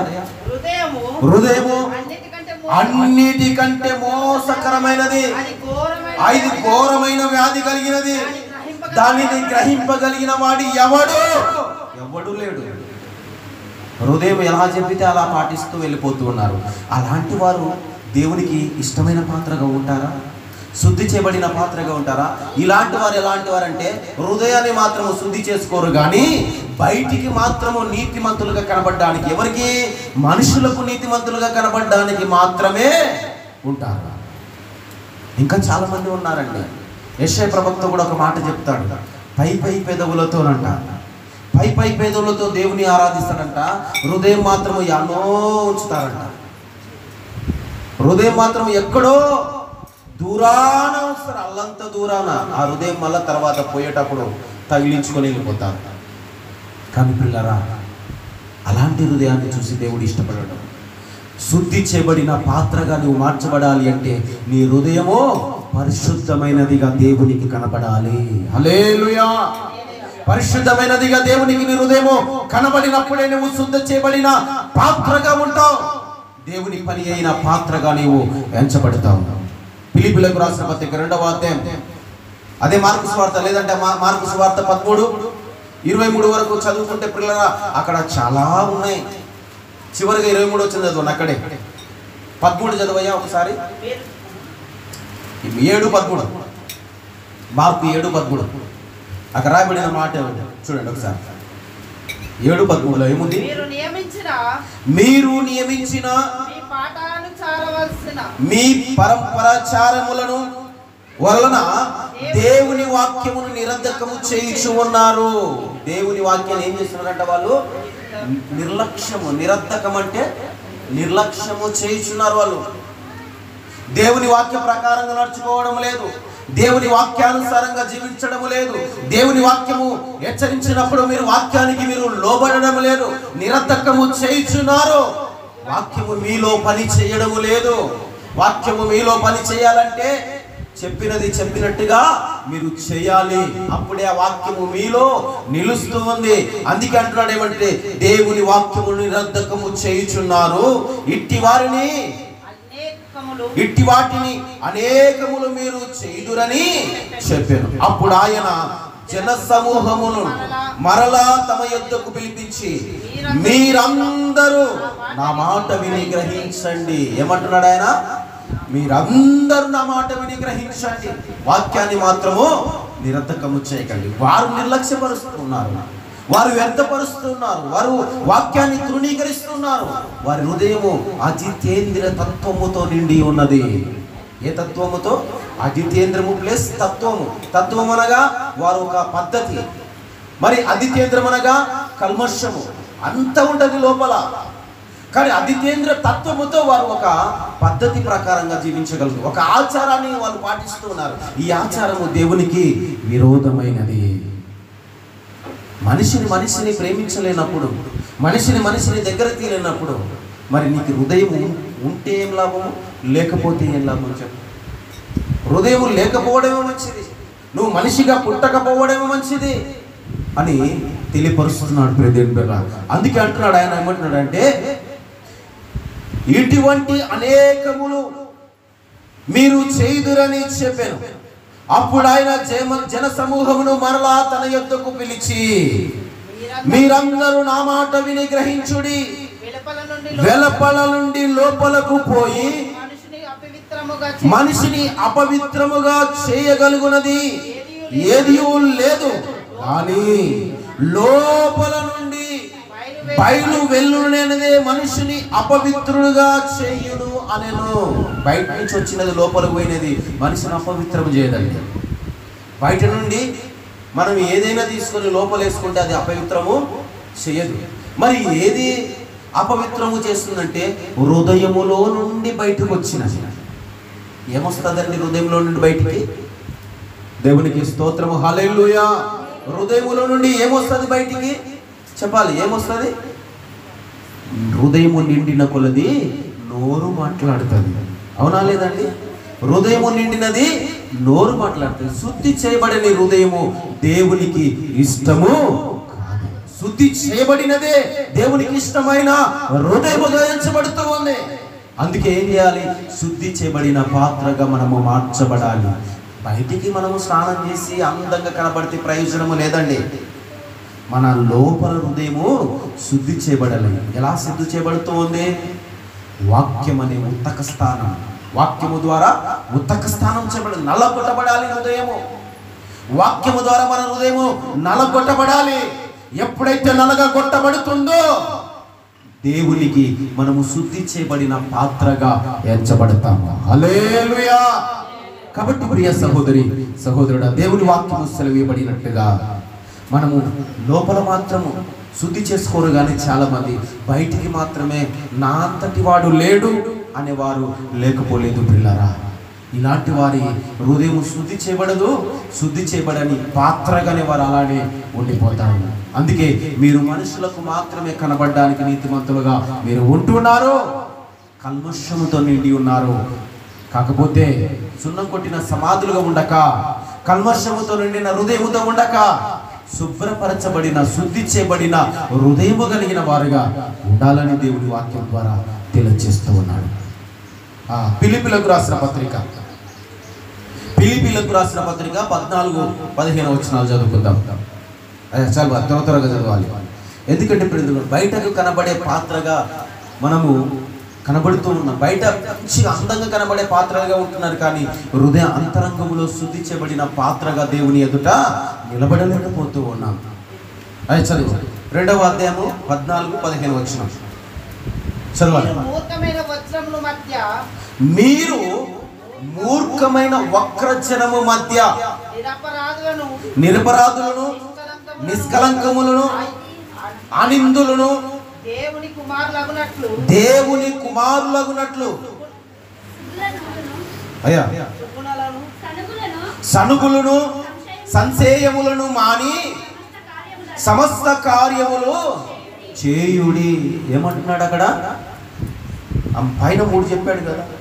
14 వచనంలో చదువుతాను ఒకసారి. మీరు మూర్ఖమైన వక్రజనముల మధ్య నిరపరాధులను, నిష్కలంకులను, అనిందులనైన దేవుని కుమారులు. ఈ 3 విషయాలు చెప్తున్నాడు అక్కడ. మీరు దేవుని కుమారులుగా ఉండాలంటే ఏమై ఉండాలంట? నిరపరాధులను, అనిందులను, నిష్కలంకులను. ఇవి ఉన్నవారు దేవుని కుమారులుగా చేయబడతారు. అంటే ఈ 3 ఎక్కడ ఉంటాయి చెప్పండి? మనిషి లోపల ఉంటాయండి. ఈ 3 మనిషి లోపల ఉన్నప్పుడు శుద్ధి చేయబడుతూ ఉంది, హృదయం పరిశుద్ధపరచబడుతూ ఉంది. అప్పుడే దేవుని కుమారులుగా, దేవుని పాత్రగా మనము ఎంచబడతాం. మరి మనం ఈ 3 లేకుండా కుళ్ళు, కుతంత్రము, అసూయ, కక్ష, ద్వేషము, మరి ఇంకా అనేక విధాలుగా మరి హృదయంలో పెట్టుకొని పైకి మాత్రం నీతిమంతులుగా కనబడితే దేవునికి ఇష్టమైన పాత్రగా ఎంచబడతామండి? లేదు. అందుకే శుద్ధి చేయబడిన పాత్ర ఏది అంటే అనిందులను, నిష్కలంకులను, మరి సంశయములు గునుగులు కూడా ఉండకూడదంట, గునుక్కోకూడదంట ఒకరికొకరు. మరి ఒక వ్యక్తిని కూడా మరి గునుక్కోకూడదు. ఆ వ్యక్తుల గురించి మరి చాలామంది గునుక్కునే వారు ఉంటారు.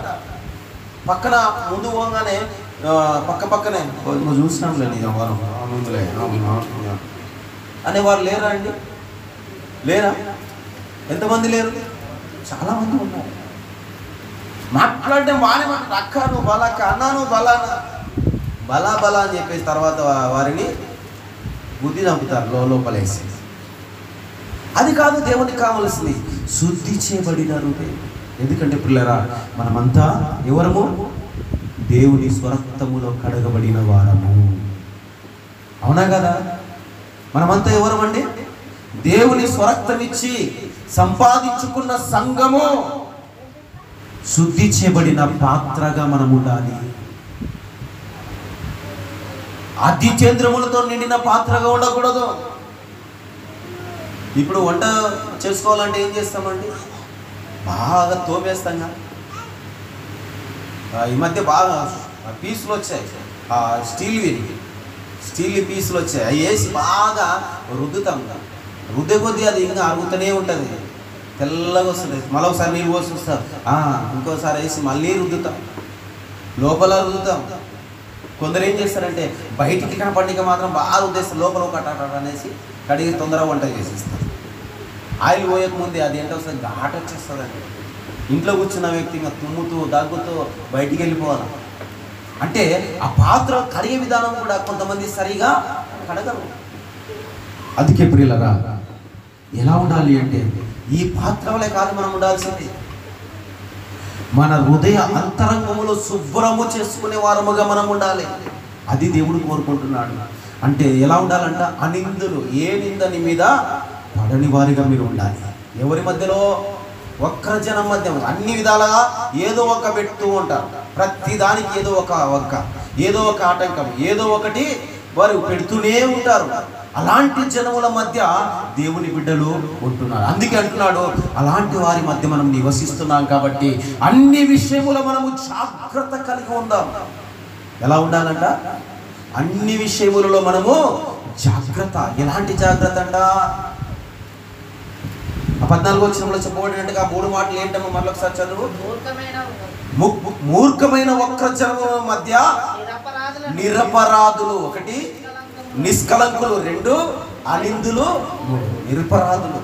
నిరపరాధులు అంటే నిరపరాధులని ఎవరిని అంటారు? నిరపరాధులని ఎవరిని అంటారండి?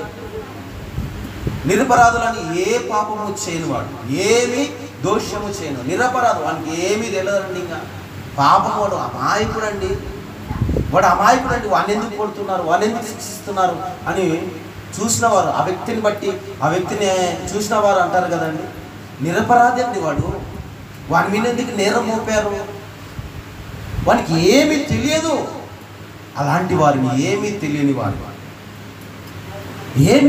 వారిని నిరపరాధులుగా ఎంచుతారు. దేవునికి స్తోత్రం, హల్లెలూయా. అందుకే ప్రియదేవులారా, మరి ఇంకో మాట ఏమంటున్నా, అనిందులు అంటే ఏ నింద వాళ్ళ మీద ఉండకూడదు, ఎప్పటికీ వారి మీద నింద అనేదే ఉండకూడదు. అలాంటి వారిని దేవుడు కోరుకుంటాడు. ఇంకొక మాట ఏముందమ్మా అక్కడ? నిష్కలంకులు. నిష్కలంకులు అంటే వారిలో ఇంకా ఏది కలంకమైనది ఉండదు.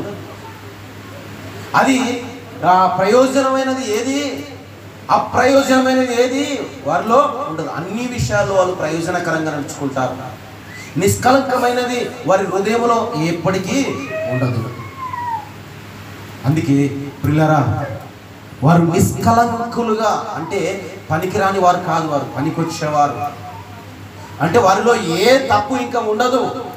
అంటే వారు ఎలా ఉంటున్నారంట, మీరు అలాంటి వారి మధ్య ఏ విధంగా మీరు ఉండాలి? నిరపరాధులుగాను, అనిందులుగాను, నిష్కలంకులుగాను మీరు ఉండాలి. అది దేవుని బిడ్డలకు ఉండవలసిన లక్షణం. అప్పుడే దేవుడు శుద్ధి చేయబడిన పాత్రగా మీరు ఉంచుతారు. దేవునికి స్తోత్రం, హల్లెలూయా. కాబట్టి ప్రియమైన దేవులారా, 116వ కీర్తన ఒకసారి చదువుకుందాం. 116వ కీర్తన 13వ వచనం. 116, 13వ వచనం. రక్షణ పాత్ర చేత పుట్టుకొని యెహోవా నామమున ప్రార్థన చేయుదును. దేవునికి స్తోత్రం, హల్లెలూయా. ఎలా ఉండాలంటే ఇప్పుడు నిష్కలంకులు, అనిందులు, నిరపరాధులు ఎలా ఉండాలి? వారు రక్షణ పొందుకున్నారు కాబట్టి రక్షణ పొందుకున్న ఆ పాత్రను చేతబట్టుకొని దేవుని సన్నిధానములో ప్రార్థన చేయవారై ఉండాలి. ఇది శుద్ధి చేయబడిన పాత్ర. శుద్ధి చేయబడని పాత్ర ఏది అంటే బయటికి మాత్రమే మనుషులకు కనబడాలనని వేషధారణ చేసుకొని నీతిమంతుల వలె కనబడతారు చూడు, వారు ఎవరు అంటే వేషధారులు. అలాంటి వారిని దేవుడు ఇష్టపడ్డాడు. అలాంటి వారిని దేవుడు హృదయాన్ని చూడు, అలాంటి వారిని లక్ష్య పెట్టాడు దేవుడు. ఎవరికి లక్ష్య పెడతాడు అంటే నిష్కలంకులను, నిరపరాధులను, అనిందులను దేవుడు లక్ష్య పెడతాడు. దేవుడు లక్ష్య పెట్టిన వారు, రక్షణ పొందుకున్న వారు ఆ రక్షణ పాత్ర చేత పట్టుకొని దేవుని సన్నిధిలో ప్రార్థన చేయవారు శుద్ధి చేయబడిన పాత్రగా ఎంచబడిన వారు. హల్లెలూయా. అందుకే పిల్లరా, మనం రక్షణ పొందుకున్నాం. అవునండి. ఎంతమంది రక్షణ పొందుకున్నారు చెప్పండి? ఇక్కడ ఎంతమంది రక్షణ పొందుకున్నారు? అమ్మా చెప్పాలి, ఎంతమంది పొందుకున్నారు రక్షణ? అంటే సగమేనా? సగమే పొందుకున్నారమ్మా రక్షణ, ఇంకా కొంచెం ఉంది. ఆ కొంచెం అయిపోయిన తర్వాత పూర్తి రక్షణలోనికి వస్తామంటారా? దేవునికి స్తోత్రము, హల్లెలూయా. రక్షణ పొందుకున్నారు. మరి ఎవరు రక్షణ పొందుకోలేదు? ఇప్పుడు ఎవరు పొందుకోలేదు రక్షణ? రక్షణ పొందుకొని వారు ఎంతమంది ఉన్నారు? ఎవరు లేరు రక్షణ పొందుకున్న వారు? 1, 2, 3. ఇంకా నువ్వు రక్షణ పొందుకున్నావా? దేవునికి స్తోత్రం. కెనాల్ నిండా ఉంది. తీర్మానం చేసుకోండి. మీకోసమే దేవుడు పంపించాడేమో. పంపించేద్దాం మనలో ఉన్నవాడిని. రక్షణ పొందుకున్న వారిలో నుండి వాడిని పంపించేద్దాం. ఆమేన్ చెప్పండి. హల్లెలూయా. నిండా ఉంది. వాడిని ముంచి లోపలికే పంపించేద్దాం. నూతనముగా కొత్త జన్మ ఎత్తుగా. హల్లెలూయా. మారు మనసు పొందండి అంటున్నాడు దేవుని వాక్యం చదివిస్తుంది. శుద్ధి చేయబడిన పాత్రగా ఎంచబడాలి మనము. శుద్ధి చేయబడిన పాత్రగా ఎంచబడి రక్షణ పాత్ర చేత పట్టుకొని దేవుని సన్నిధానంలో ప్రార్థన చేయవారమై మనం ఉండాలి. దేవునికి స్తోత్రం, హల్లెలూయా. కొలసీలకు రాసిన పత్రిక 1వ అధ్యాయం 12వ వచనాన్ని ఒకసారి చదువుకుందాం. కొలసీలకు రాసిన పత్రిక 1వ అధ్యాయం 12వ వచనం. అక్కడ అంటున్నాడు చూడండి ఒకసారి. అందుచేత ఈ సంగతి వినిన నాటి నుండి మేమును మీ నిమిత్తము ప్రార్థన చేయుట మానక సంపూర్ణ జ్ఞానమును ఆత్మ సంబంధమైన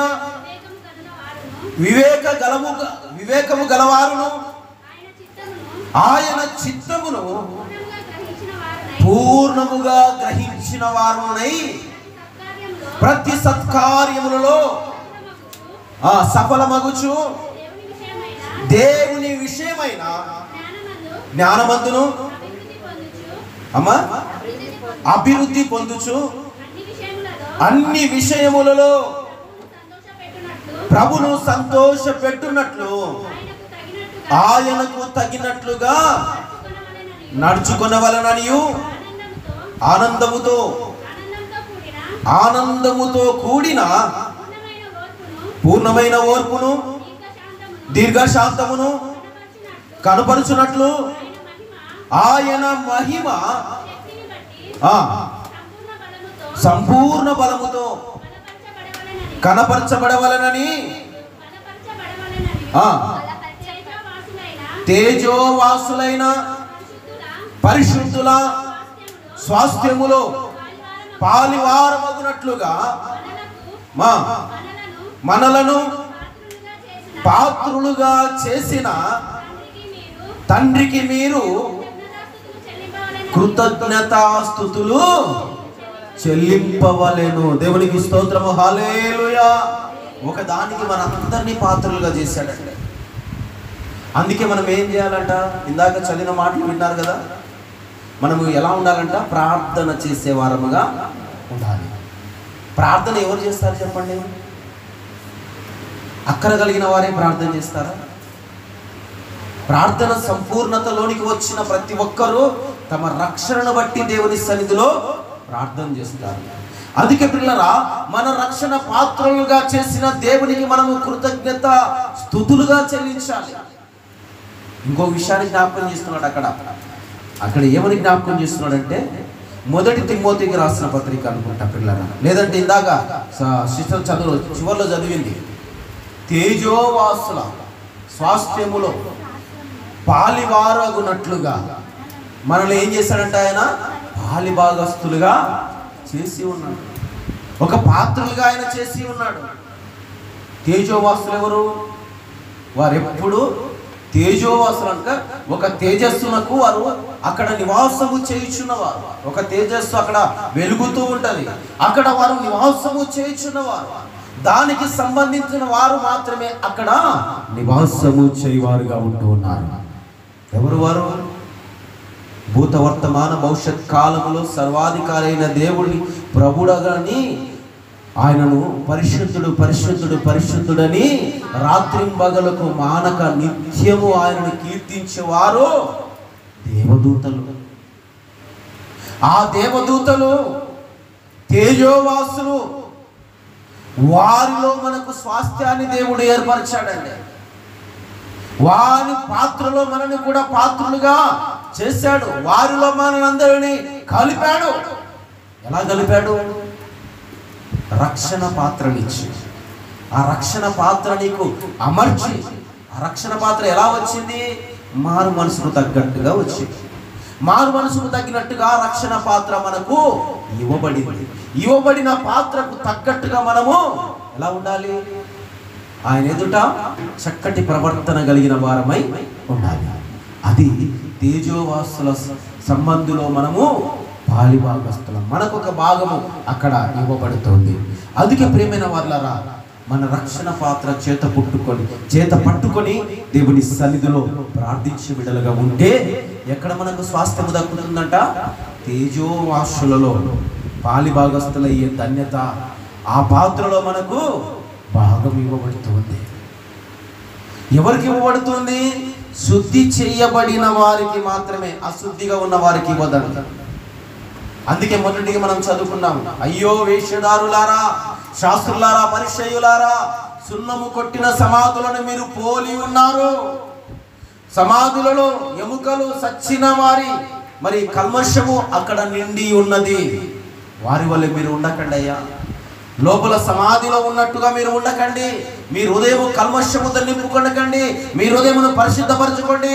వాక్యమనే ఉత్తక స్థానము చేత శుద్ధిపరచుకోండి అని దేవుడి వాక్యము ద్వారా, ఆయన మాటల ద్వారా సెలవిస్తూ ఉన్నాడు. అందుకే అందరినీ ఆయన యొద్దకు పిలిచి ఏమంటున్నాడు? నా మాటలను గ్రహించండి. ఇప్పటికైనా నా మాటలు గ్రహించండి. వారి మాటలు నమ్మకండి. మీరు శాస్త్రులు పరిసయ్యులు మిమ్మల్ని మోసపుచ్చుతూ ఉన్నారు. వారి మనుషులకు కనబడడానికి నీతిమంతులుగా ఉంటూ ఉన్నారు.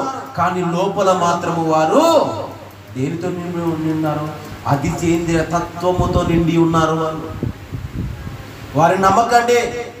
వారిని నమ్మితే మనుషులను నమ్మితే ఏమైపోతారంట? మోసపోతారు.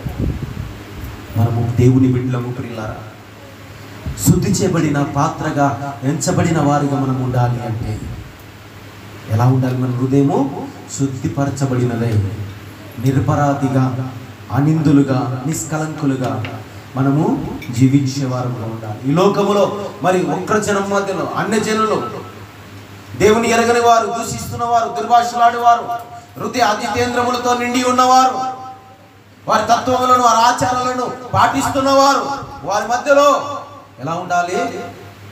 తామర పుష్పం వలె జీవించాలి. హల్లెలూయా. తామర పుష్పం చూసినారు కదా? తామర పుష్పం ఎలా ఉంటుంది? ఎలా ఉంటుందండి? ఎక్కడి నుండి వచ్చింది అది? తామర పుష్పం ఎక్కడి నుండి పుడుతుంది? అది మంచి నీటిలో కాదు, ఫిల్టర్ నీళ్ళలో కాదు అది పుట్టినది. ఫిల్టర్ నీళ్ళలో పుట్టిందేమో, అంతగా శుభ్రత కలిగినది ఉంటుందేమో అనుకుంటాం మనం.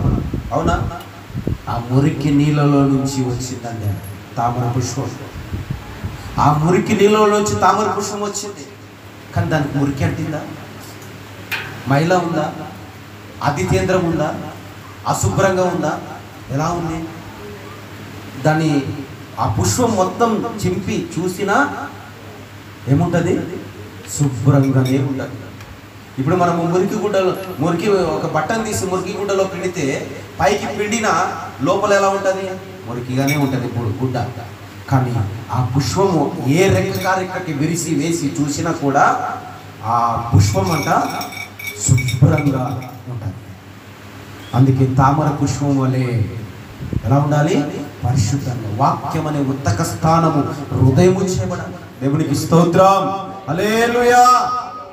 ఎన్నిసార్లు వాక్యం విన్నా మార్పు రాదండి. ఏమైపోయిందంటే హృదయము మోడు మారిపోయింటది. ఇంకా ఇంతేలే, ఎప్పటికింతేలే, ఇంతేలే, ఇంతేలే, ఎంత ఇంతేలే, అంతే, ఇంతే. కానీ ఒకప్పుడు ఎంత అవుతుందో ఆడంతా తెలుస్తుంది.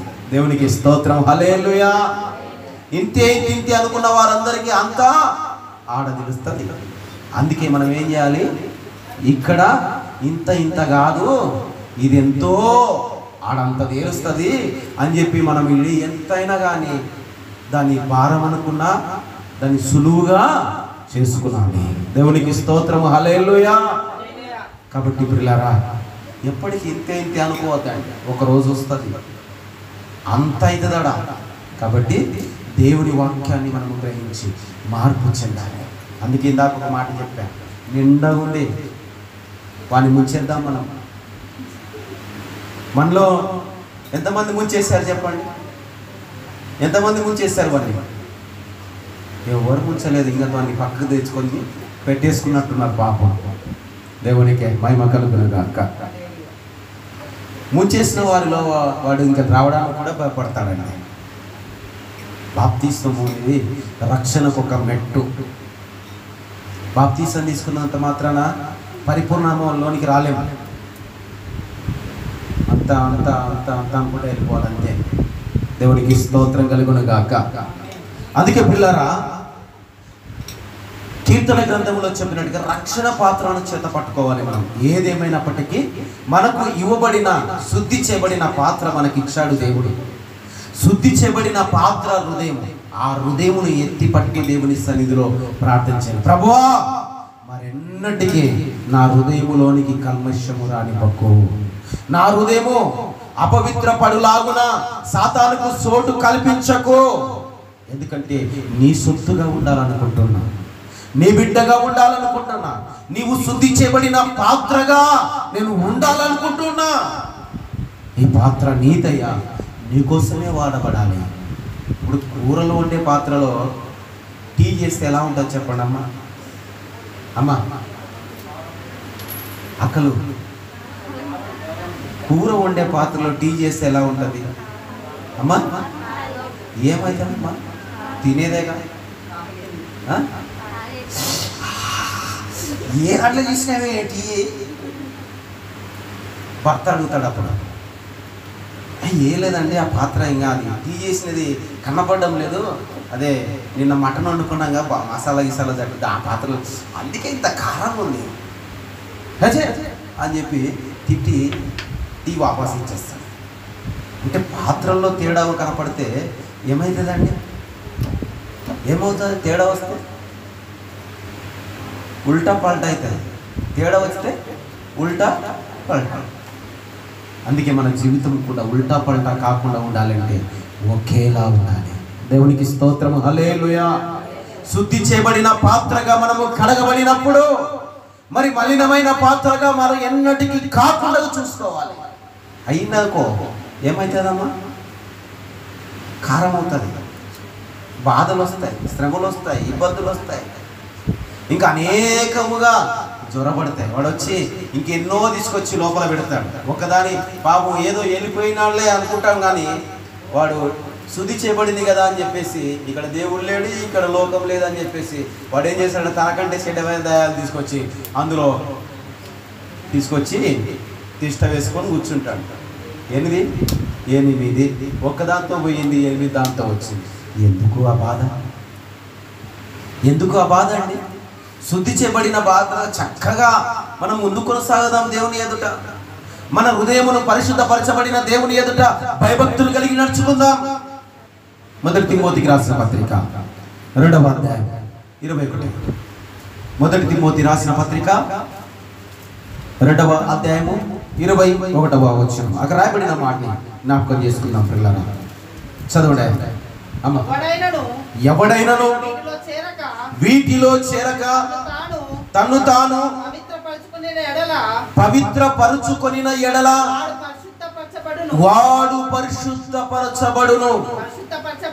పరిశుద్ధపరచబడి యజమానుడు వాడుకొనుటకు అర్హత అయిన ప్రతి సత్కార్యమునకు సిద్ధపరచబడి ఘనత నిమిత్తమైన పాత్ర అయి ఉండును. చప్పట్లు కొట్టి దేవుని మహిమపరుద్దాం.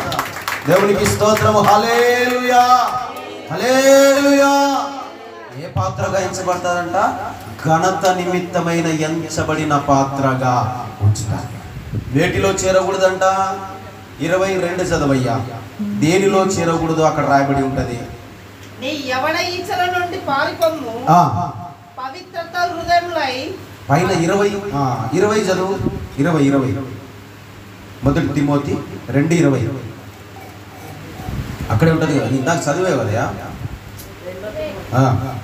మొదటి తిమోతి రాసిన పత్రిక 2:20 వచ్చిన మాట. గొప్ప ఇంటిలో వెండి పాత్రలను బంగారు పాత్రలను మాత్రమే కాక కర్రలు మట్టియు కూడా ఉండును. ఏమేమి ఉంటాయంట? గొప్ప గొప్ప ఇళ్ళలో వెండి పాత్రలు ఉంటాయి, బంగారు పాత్రలు ఉంటాయి, ఇత్తడి పాత్రలు ఉంటాయి, అలాగే కర్రతో చేయించిన పాత్రలు, మట్టితో చేయించిన పాత్రలు ఉంటాయి. అయితే దీనిలో ఎక్కువగా ఏ పాత్ర దేనికి వాడబడుతుంది? బంగారు పాత్ర రోజు అన్నం వండుకోవడానికి ఉపయోగిస్తారండి. అమ్మ కొంచెం జరగడం. బంగారు పాత్రలో ప్రతిరోజు భోజనం వండుకుంటారా? ఎప్పుడు వండుతారు చెప్పండి? ఇంటి నిండగా ఎవరైనా వచ్చినప్పుడు అప్పుడు బంగారు పాత్ర తీసి గొప్ప చెప్పుకోవడానికి ఉపయోగిస్తారు. వెండి పళ్ళెల్లో వాళ్ళు ఎదుటనే భోజనం వేసుకొని తినడానికి ఉపయోగిస్తారు. కానీ ప్రతిరోజు ఉపయోగించే పాత్రలు ఏవి? కుండల పాత్రలు కావచ్చు, మట్టి పాత్రలు కావచ్చు, కట్టె పాత్రలు కావచ్చు, ప్రతిరోజు అవి ఉపయోగించవచ్చు. మరి దేనికి ఘనత ఎక్కువగా ఉంది? అక్కడ దేనికి ఘనత ఇచ్చారు? దేనికి ఎక్కువ ఘనత ఇచ్చారు? బంగారుకు, వెండికి, ఆ పాత్రలకు మాత్రమే ఘనత ఉంది. కానీ ప్రతిరోజు చేసేదానికి మాత్రం ఘనత. ఎందుకని? విలువ లేదు దానికి విలువ లేదు కాబట్టి అది తృణీకరించబడింది, ఏదో ఒక మూలన పడి ఉంటుంది. కానీ అదే ప్రతిరోజు ఆ పాత్రలో నువ్వు ఎండుకొని తినగలుగుతూ ఉన్నావు. దాన్ని చీపుగా చూస్తూ ఉన్నారు చాలా ఉన్నారు. అందుకే ఇక్కడ బైబిల్లో రాయబడినది ఏమిటంటే, ఎవడైనానో వీటిలో చేరక గొప్పగా పోదండి, గొప్ప అనిపించుకోవడానికి వెళ్ళొద్దండి, మనుషులకు కనబడవాలని ఉండకండి. అందుకే అంటున్నాడు ఆయన, వీటిలో చేరక తన్ను తాను పవిత్రపరచుకుని వాడు పరిశుద్ధపరచబడును. యజమానుడు వాడుకొనుటకు అర్హతై ప్రతి సత్కార్యమునకు సిద్ధపరచబడి ఘనత నిమిత్తమై పాత్రగా ఉండును. దేవునికి స్తోత్రం కలుగును గాక. హల్లెలూయా. ఎలా ఉండాలంట? నీ యజమానుడు వాడబడిన పాత్రగా నీవు ఉండాలి. నీకు విలువ లేకపోవచ్చు, ఒక రోజున విలువ దేవుడు నీకు ఇస్తాడు. హల్లెలూయా. నీ యజమానుడు ఎవరు? నిన్ను కాయుచున్న దేవుడు, ఎల్లప్పుడు ఎల్లవేళలా నిన్ను అనుదినము కాయుచున్నవాడు నీ యజమానుడు. యజమానుడు అని ఎవరిని అంటారు చెప్పండి? యజమానుడు అని ఎవరిని అంటారు? మన పైన ఉన్న వారిని యజమానుడు అంటారు. అందుకే శారా ఒక మాట అనింది, నా యజమానుడా. ఎవరనింది నా యజమానుడా అని? తన భర్తను. మరి ఇక్కడ ఎవరిని? సంఘమునకు యజమానుడు ఎవరు? ఇప్పుడు మన ప్రభు అయిన యేసుక్రీస్తు. ఒక దినమున నీకు ఘనత ఇచ్చేవాడు ఆయన. కాబట్టి ఆయన పాత్రగా నీవు ఎంచబడాలి. ఒక రోజున నీకు ఘనత ఇవ్వబడుతుంది. అందుకే అంటున్నాడు, ఏమంటున్నాడంటే, యజమానుడు వాడుకొనుటకు అర్హత అయి ప్రతి సత్కార్యమునకు సిద్ధపరచబడి ఘనత నిమిత్తమైన పాత్ర అయి ఉండును. దేవునికి స్తోత్రం కలుగునుగాక. అందుకే వేటిలో చేరకూడదంట, దేనిలో చేరకూడదంట? వాటిలో నువ్వు చేరవలసిన అవసరం లేదు. ఘనత పొందుకోవాల్సిన వారిలో నువ్వు వెళ్ళవలసిన అవసరం లేదు. ఒక సమయం వస్తుంది, యజమానుడు వాడుకునే సమయం, నీ యజమానుడు నిలబెట్టుకునే సమయం, నిన్ను అందరిలో ఘనపరిచే దినం ఒకటి వస్తుంది. అందుకే సమూయేలు అంటాడు ఒక మాట, సమూయేలుతో దేవుడు మాట్లాడతాడు ఒక మాట, నన్ను ఘనపరచువాని నేనును ఘనపరిచేదను. చూడండి, ఇప్పుడు మనం ఎవరిని ఘనపరచాలి?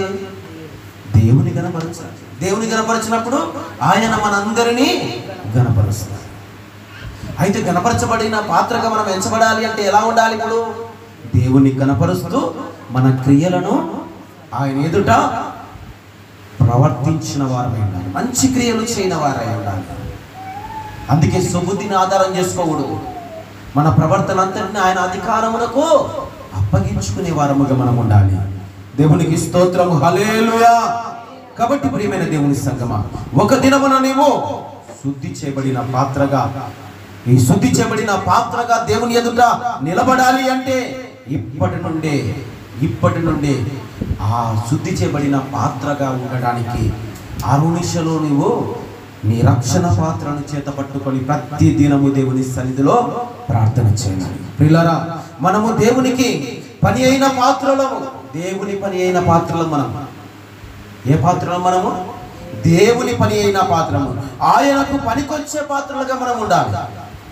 ఎందుకంటే దేవుడే స్వయంగా తన చేతి చేత మనను సృష్టించినవాడు కాబట్టి ఆయన పని కోసమే మనము పనికొచ్చే పాత్రలుగా ఉండాలని తెలియపరుస్తున్నాను. దేవునికి ఇష్టమైన పాత్రగా ఉండాలి. మూడవదిగా మీకు చెప్తూ ఉన్నాను, దేవునికి ఇష్టమైన పాత్రగా ఉండాలి. ఎందుకంటే మొదటి మాట మీకు ఇప్పుడు ఏం చెప్పాను, ఇక్కడ చదువుకున్న మాటలో దేవుని పని అయిన పాత్రలు మనం. దేవుని పని అయిన పాత్రలు మనం. అందుకే మరి ఆయన పనికొచ్చే పాత్రలుగా మనం వాడబడాలి. దేవునికి ఇష్టమైన పాత్రగా ఉండాలి. దేవుడు వాడుకునే పాత్రగా మార్చబడాలి. దేవుని పవిత్రమైన రక్తములో కడగబడిన పాత్రగా, పరిశుద్ధముగా మనము జీవించే పాత్రగా మనం ఉండాలి. అందుకే నీవు నేను మనమందరము వంట పాత్రలో కాము. ఏ పాత్రలో? ఇప్పుడు ఏ పాత్ర మనము? దేవుని పని కోసము కడగబడిన పాత్రలము. దేవునికి స్తోత్రము, హల్లెలూయా. నీవు నేను మనమందరము వంట పాత్రలు కాము. జాగ్రత్తగా గమనించండి ప్రియులారా, దేవుని పనికొచ్చిన పాత్రలము, దేవుడు వాడుకునే పాత్రలము. కాబట్టి శుద్ధి చేయబడిన పాత్రగా మనం ఎంచబడిన వారముగా ఉండాలి అంటే, కడగబడిన వారముగా మనం ఉండాలి అంటే, మలినము లేని వారముగా మనం ఉండాలి అంటే ఒకే మాట, వాక్యం అనే ఉత్తక స్థానము చేయబడిన వారమై ఉండాలి. సాకలవాడిని సబ్బు వంటిది అంటున్నాడు దేవుని వాక్యం. సాకలవాడు బట్టలకేసి రుద్ది దన కొట్టేస్తాడు బండకి. ఎందుకని? బట్ట మురికిగా ఉంది, సబ్బు తీసుకొచ్చి రుద్దుతాడు. బాగా రుద్దేసిన తర్వాత రుద్దిగా అయిపోయిందిలా అని చెప్పి తీసుకుపోయి ఆరేస్తాడండి. ఏం చేస్తాడు? నీళ్ళేసి పిండి దన బండకేసి బాధేస్తాడు. బాధేసిన తర్వాత మరలా తీసి నీళ్ళలో ఆదేసి ఇలా లేపేసి వస్తాడు. ఏదైనా మరక ఉందా? ఒకసారి చూసుకోండి మీ హృదయాన్ని, అద్దండి. దేవుని వాక్యం అనే ఉత్తక స్థానంలో ముంచి అద్దండి. ఒకసారి లేపి చూడండి మీ హృదయాన్ని. ఎన్నో మరకలు కనబడతాయి హృదయానికి. ఆ హృదయం అనే బట్ట ఆ దేవుని వాక్యం అనే ఉత్తక స్థానము చేత ఉతకబడినప్పుడు అద్దె చూడండి ఒకసారి, ఏది ఉండదు. పరిశుద్ధమైనదిగా, మలినము లేనిదిగా హృదయము అమర్చబడి ఉంటది. అందుకే పిల్లరా, దేవుని వాక్యము ద్వారా ఉత్తక స్థానం మనము మన హృదయము చేయబడినదై ఉండాలి. దేవుడు ఈ మాటలను దీవించి ఆశీర్వదించునుగాక. హల్లెలూయా. చెప్పబడిన వాక్య నిమిత్తమై ప్రార్థన చేసుకుందాం. అందరు తల్లు వచ్చి కళ్ళు మూసినట్లయితే. మహాపరిశుద్ధుడా, ప్రేమ కలిగిన తండ్రి, ఇంతవరకు పాత్ర, శుద్ధి చేయబడిన పాత్ర ఏది? శాస్త్రాలను చూపించావు, పరిచయాలను చూపించావు, లోకస్తులను చూపించావు, నీ ఎదుట భయభక్తులు కలిగి నడుచుకుంటున్న వారిని చూపించావు. మరి ఏదయ్యా శుద్ధి చేయబడిన పాత్ర అంటే? వాక్యము చేత ఉత్తక స్థానము చేయబడిన హృదయము, వక్రచరము మధ్యలో నుండి నిష్కలంకులను, నిరపరాధులను, అనిందులైన వారును ఆయన నీకు పనికొచ్చే పాత్రలుగా ఎంచబడిన వారును, శుద్ధి చేయబడిన పాత్రలుగా ఉండువారు. తండ్రి, నీ మాటల చేత ఆదరించబడిన వారు, నీ మాటల చేత నాయన హృదయము బాధించబడిన వారు తమను తాము శుద్ధి చేసుకున్నట్టు నీ వాక్యమును ప్రభువా మరి సాకలవాని సబ్బు వంటిదాన్ని సెలవిచ్చావు. నేను నీ వాక్యమును వారి హృదయం మీద నన్ను ముద్రపరచుకున్నటకు సహాయం దయచేయండి. శుద్ధి చేసుకున్నటకు సహాయం దయచేయండి. నీ కృపలో భద్రపరిచి నీకు పనికొచ్చిన పాత్రగా, శుద్ధి చేయబడిన పాత్రగా ఈనాటి ఉంటాను ప్రభువా అని ఒక తీర్మానం చేసుకొని ఆయన రక్షణ పొందుకొని ముందుకు వెళ్ళి ఆయన నీ కృపలో భద్రపరచుటకు, ఆయన మరి నీ కృపలో ఒదిగి ఉండుటకు, ఆయన నీ రాకడ పర్యాంతం వరకు వధు సంఘముగా సిద్ధపడుటకు ఇటు బిడ్డలందరికీ సహాయం చేసి మీరు మహిమ పొందుమని వాక్యమును ఫలింపచేయమని యేసు అతి పరిశుద్ధమైన నామములో ప్రార్థన చేసి వేడుకొని పొందుతున్నాము తండ్రి. హల్లెలూయా, హల్లెలూయా. దేవునికి స్తోత్రం. ఎంత ప్రేమ యేసయ్యా, ఎంత జాలి నా పైన. బలారా, ఎంత ప్రేమ యేసయ్యా.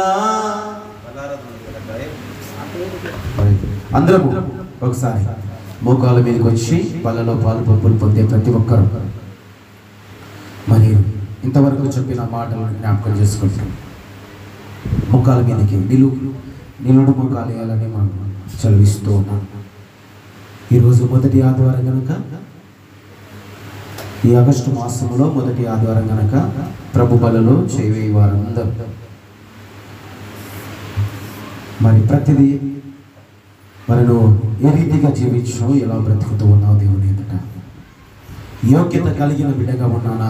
ఒకవేళ లేకపోతే తండ్రి దాన్ని నాలో నుండి తీసివేసి అర్హత కలిగిన పాత్రగా నన్ను ఎంచి ప్రభా ఈ దినమున శుద్ధి చేసి నీ బలలో పాలు పంపులు పొంది నాయన మరి నువ్వు సిద్ధపరచబడిన మరి ఆ రొట్టెలు ద్రాక్షరసమును సేవించి కృప నాకు అనుగ్రహించాయని ప్రభు సన్నిధిలో ప్రార్థించి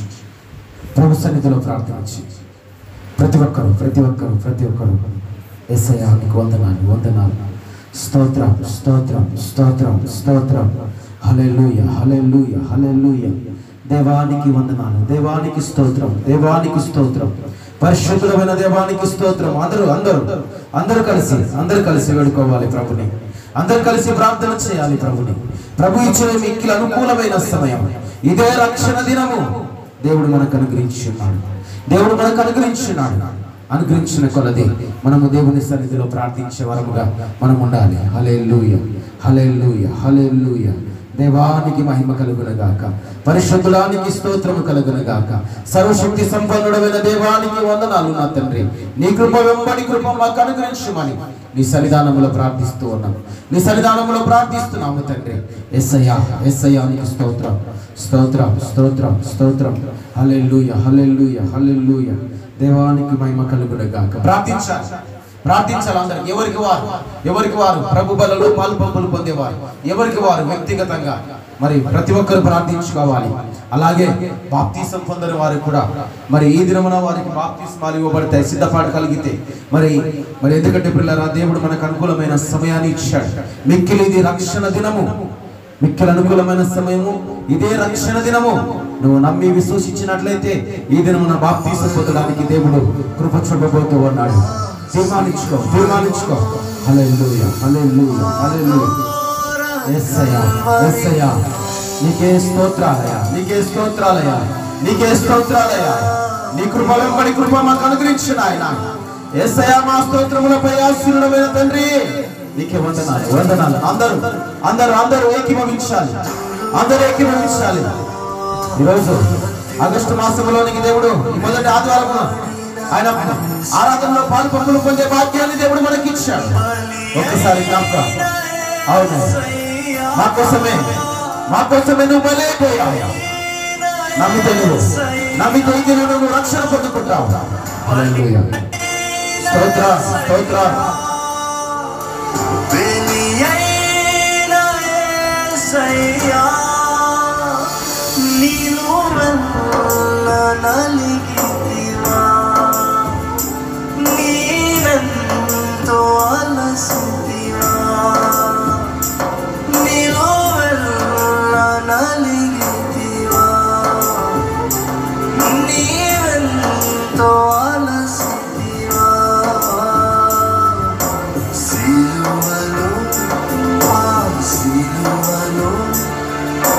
Agora, Calvário.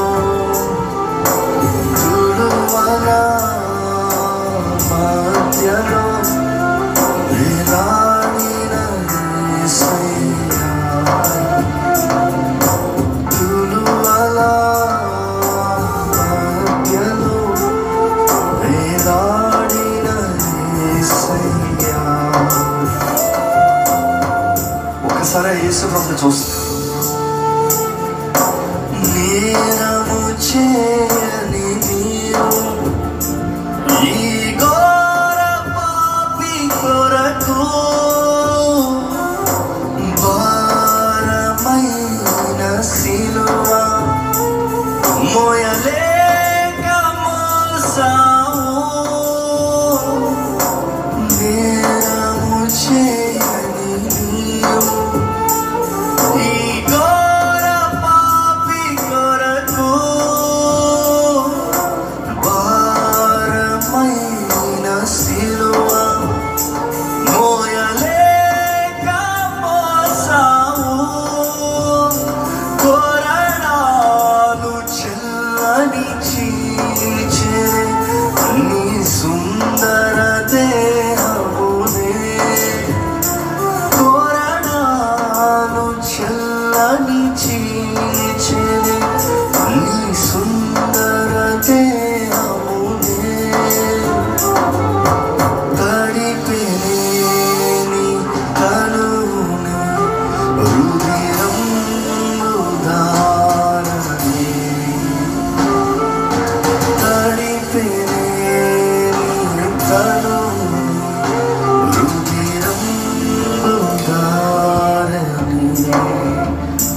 బలి అయిన యేసయ్యా, బలి అయిన యేసయ్యా. ఒకసారి మొదలుపెడతారా? బలి అయిన యేసయ్యా, బలి అయిన యేసయ్యా. నిలువెల్ల నలిగితివా, నీవెంతో నలసితివా. నిలువెల్ల నలిగితివా, నీవెంతో నలసితివా. భోజనమైన బిడ్డ ఒక పాత్రని ఎత్తి కృతజ్ఞతాస్తుతులు చెల్లించి ప్రభు దీన్ని ఆశీర్వదించి దీవించి మనకు అనుగ్రహించి ఉన్నాడు. దీన్ని చేయుటకు మనమందరం సిద్ధపాటు కలిగిన కృపతో ఆయన జ్ఞాపకం చేసుకునే ధన్యత మనకి ఇచ్చిన దేవునికి మహిమ చెల్లిస్తుంది. అవునయ్యా, నాడు నువ్వు చేసావు ప్రభువా, ఇది నీకోసము చిందింపబడుతున్న నా నిబంధన, ఇది కొత్త నిబంధన, దీని పాప క్షమాపణ నిమిత్తం చేయడని సెలవిచ్చిన తండ్రి నీకు మహిమ చెల్లిస్తూ నీ సన్నిధిలో కృతజ్ఞతాస్తుతులు నీకు అర్పించుకొని ప్రార్థించి పొంది ఉంటున్నాము తండ్రి. ఆమేన్. సిద్ధమైన గొర్రె పిల్లవలే మౌనమై మిలాడి మౌనివైనావే. వదకు సిద్ధమైన గొర్రె పిల్లవలే ముఖం వంగి మౌనివైనావే. దూషించి అపహసించి హింసించిరా నిన్ను. దూషించి అపహసించి హింసించిరా నిన్ను. ఊహకు అందదు నీ త్యాగమేసయ్యా. ఊహకు అందదు నీ త్యాగమేసయ్యా. బలి అయిన యేసయ్యా, బలి అయిన యేసయ్యా, బలి అయిన యేసయ్యా.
ఇవ్వబడిన బల నిమిత్తమై ప్రార్థించుకుందాం. ఇప్పటికి వారు రెండు చేతులు పైకెత్తి ఆయన సన్నిధానంలో దేవుడు మనకు అనుగ్రహించిన ఆయన జ్ఞాపకం చేసుకునే కృప ధన్యత మనకు అనుగ్రహించిన దేవాది దేవునికి మహిమ కలుగునగాక. దేవానికి స్తోత్రములు తండ్రి. ప్రభా, మరి ఎవరు పొందుకోలేని ధన్యతను నాయన, ఎవరు నాయన చూపని ప్రేమను మాకు ఇచ్చావు తండ్రి. ఈ సన్నిధానంలో ప్రభువా, మరి ఆగస్టు మాసములు మొదటి ఆదివారపు దినాన ప్రభువా, మరి రక్త మాంసములలో పాలివారే కృప మాకు అనుగ్రహించు. నీ శరీరమును రొట్టెగాను ఆయన నీ రక్తమును ద్రాక్షరసంగాను మార్చి ఆనాడు శిష్యులకు అందించావు. నేను వచ్చే వరకు దీనిని చేయుడి నన్ను జ్ఞాపకం చేసుకుని సెలవిచ్చావు.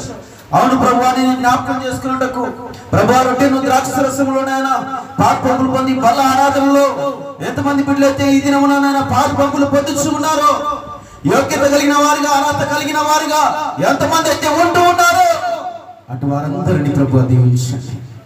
నీ కృపలో భద్రపరచండి, సహాయం చేయండి.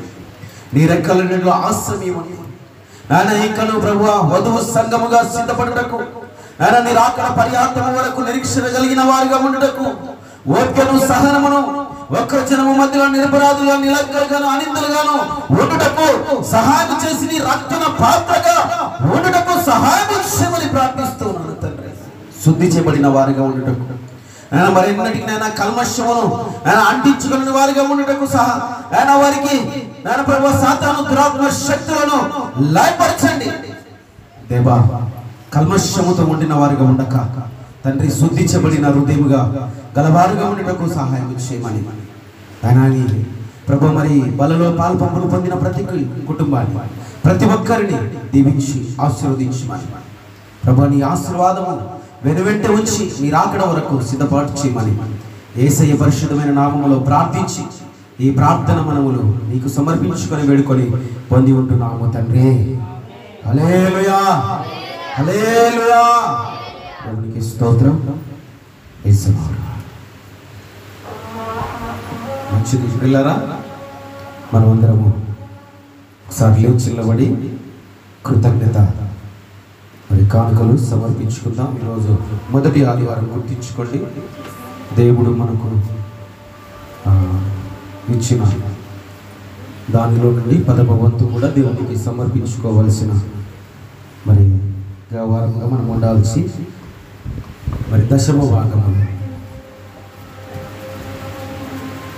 భాగములు మరి చెల్లించుకునే వారుగా ఉండాలని మనం చేస్తూ ఉన్నాం.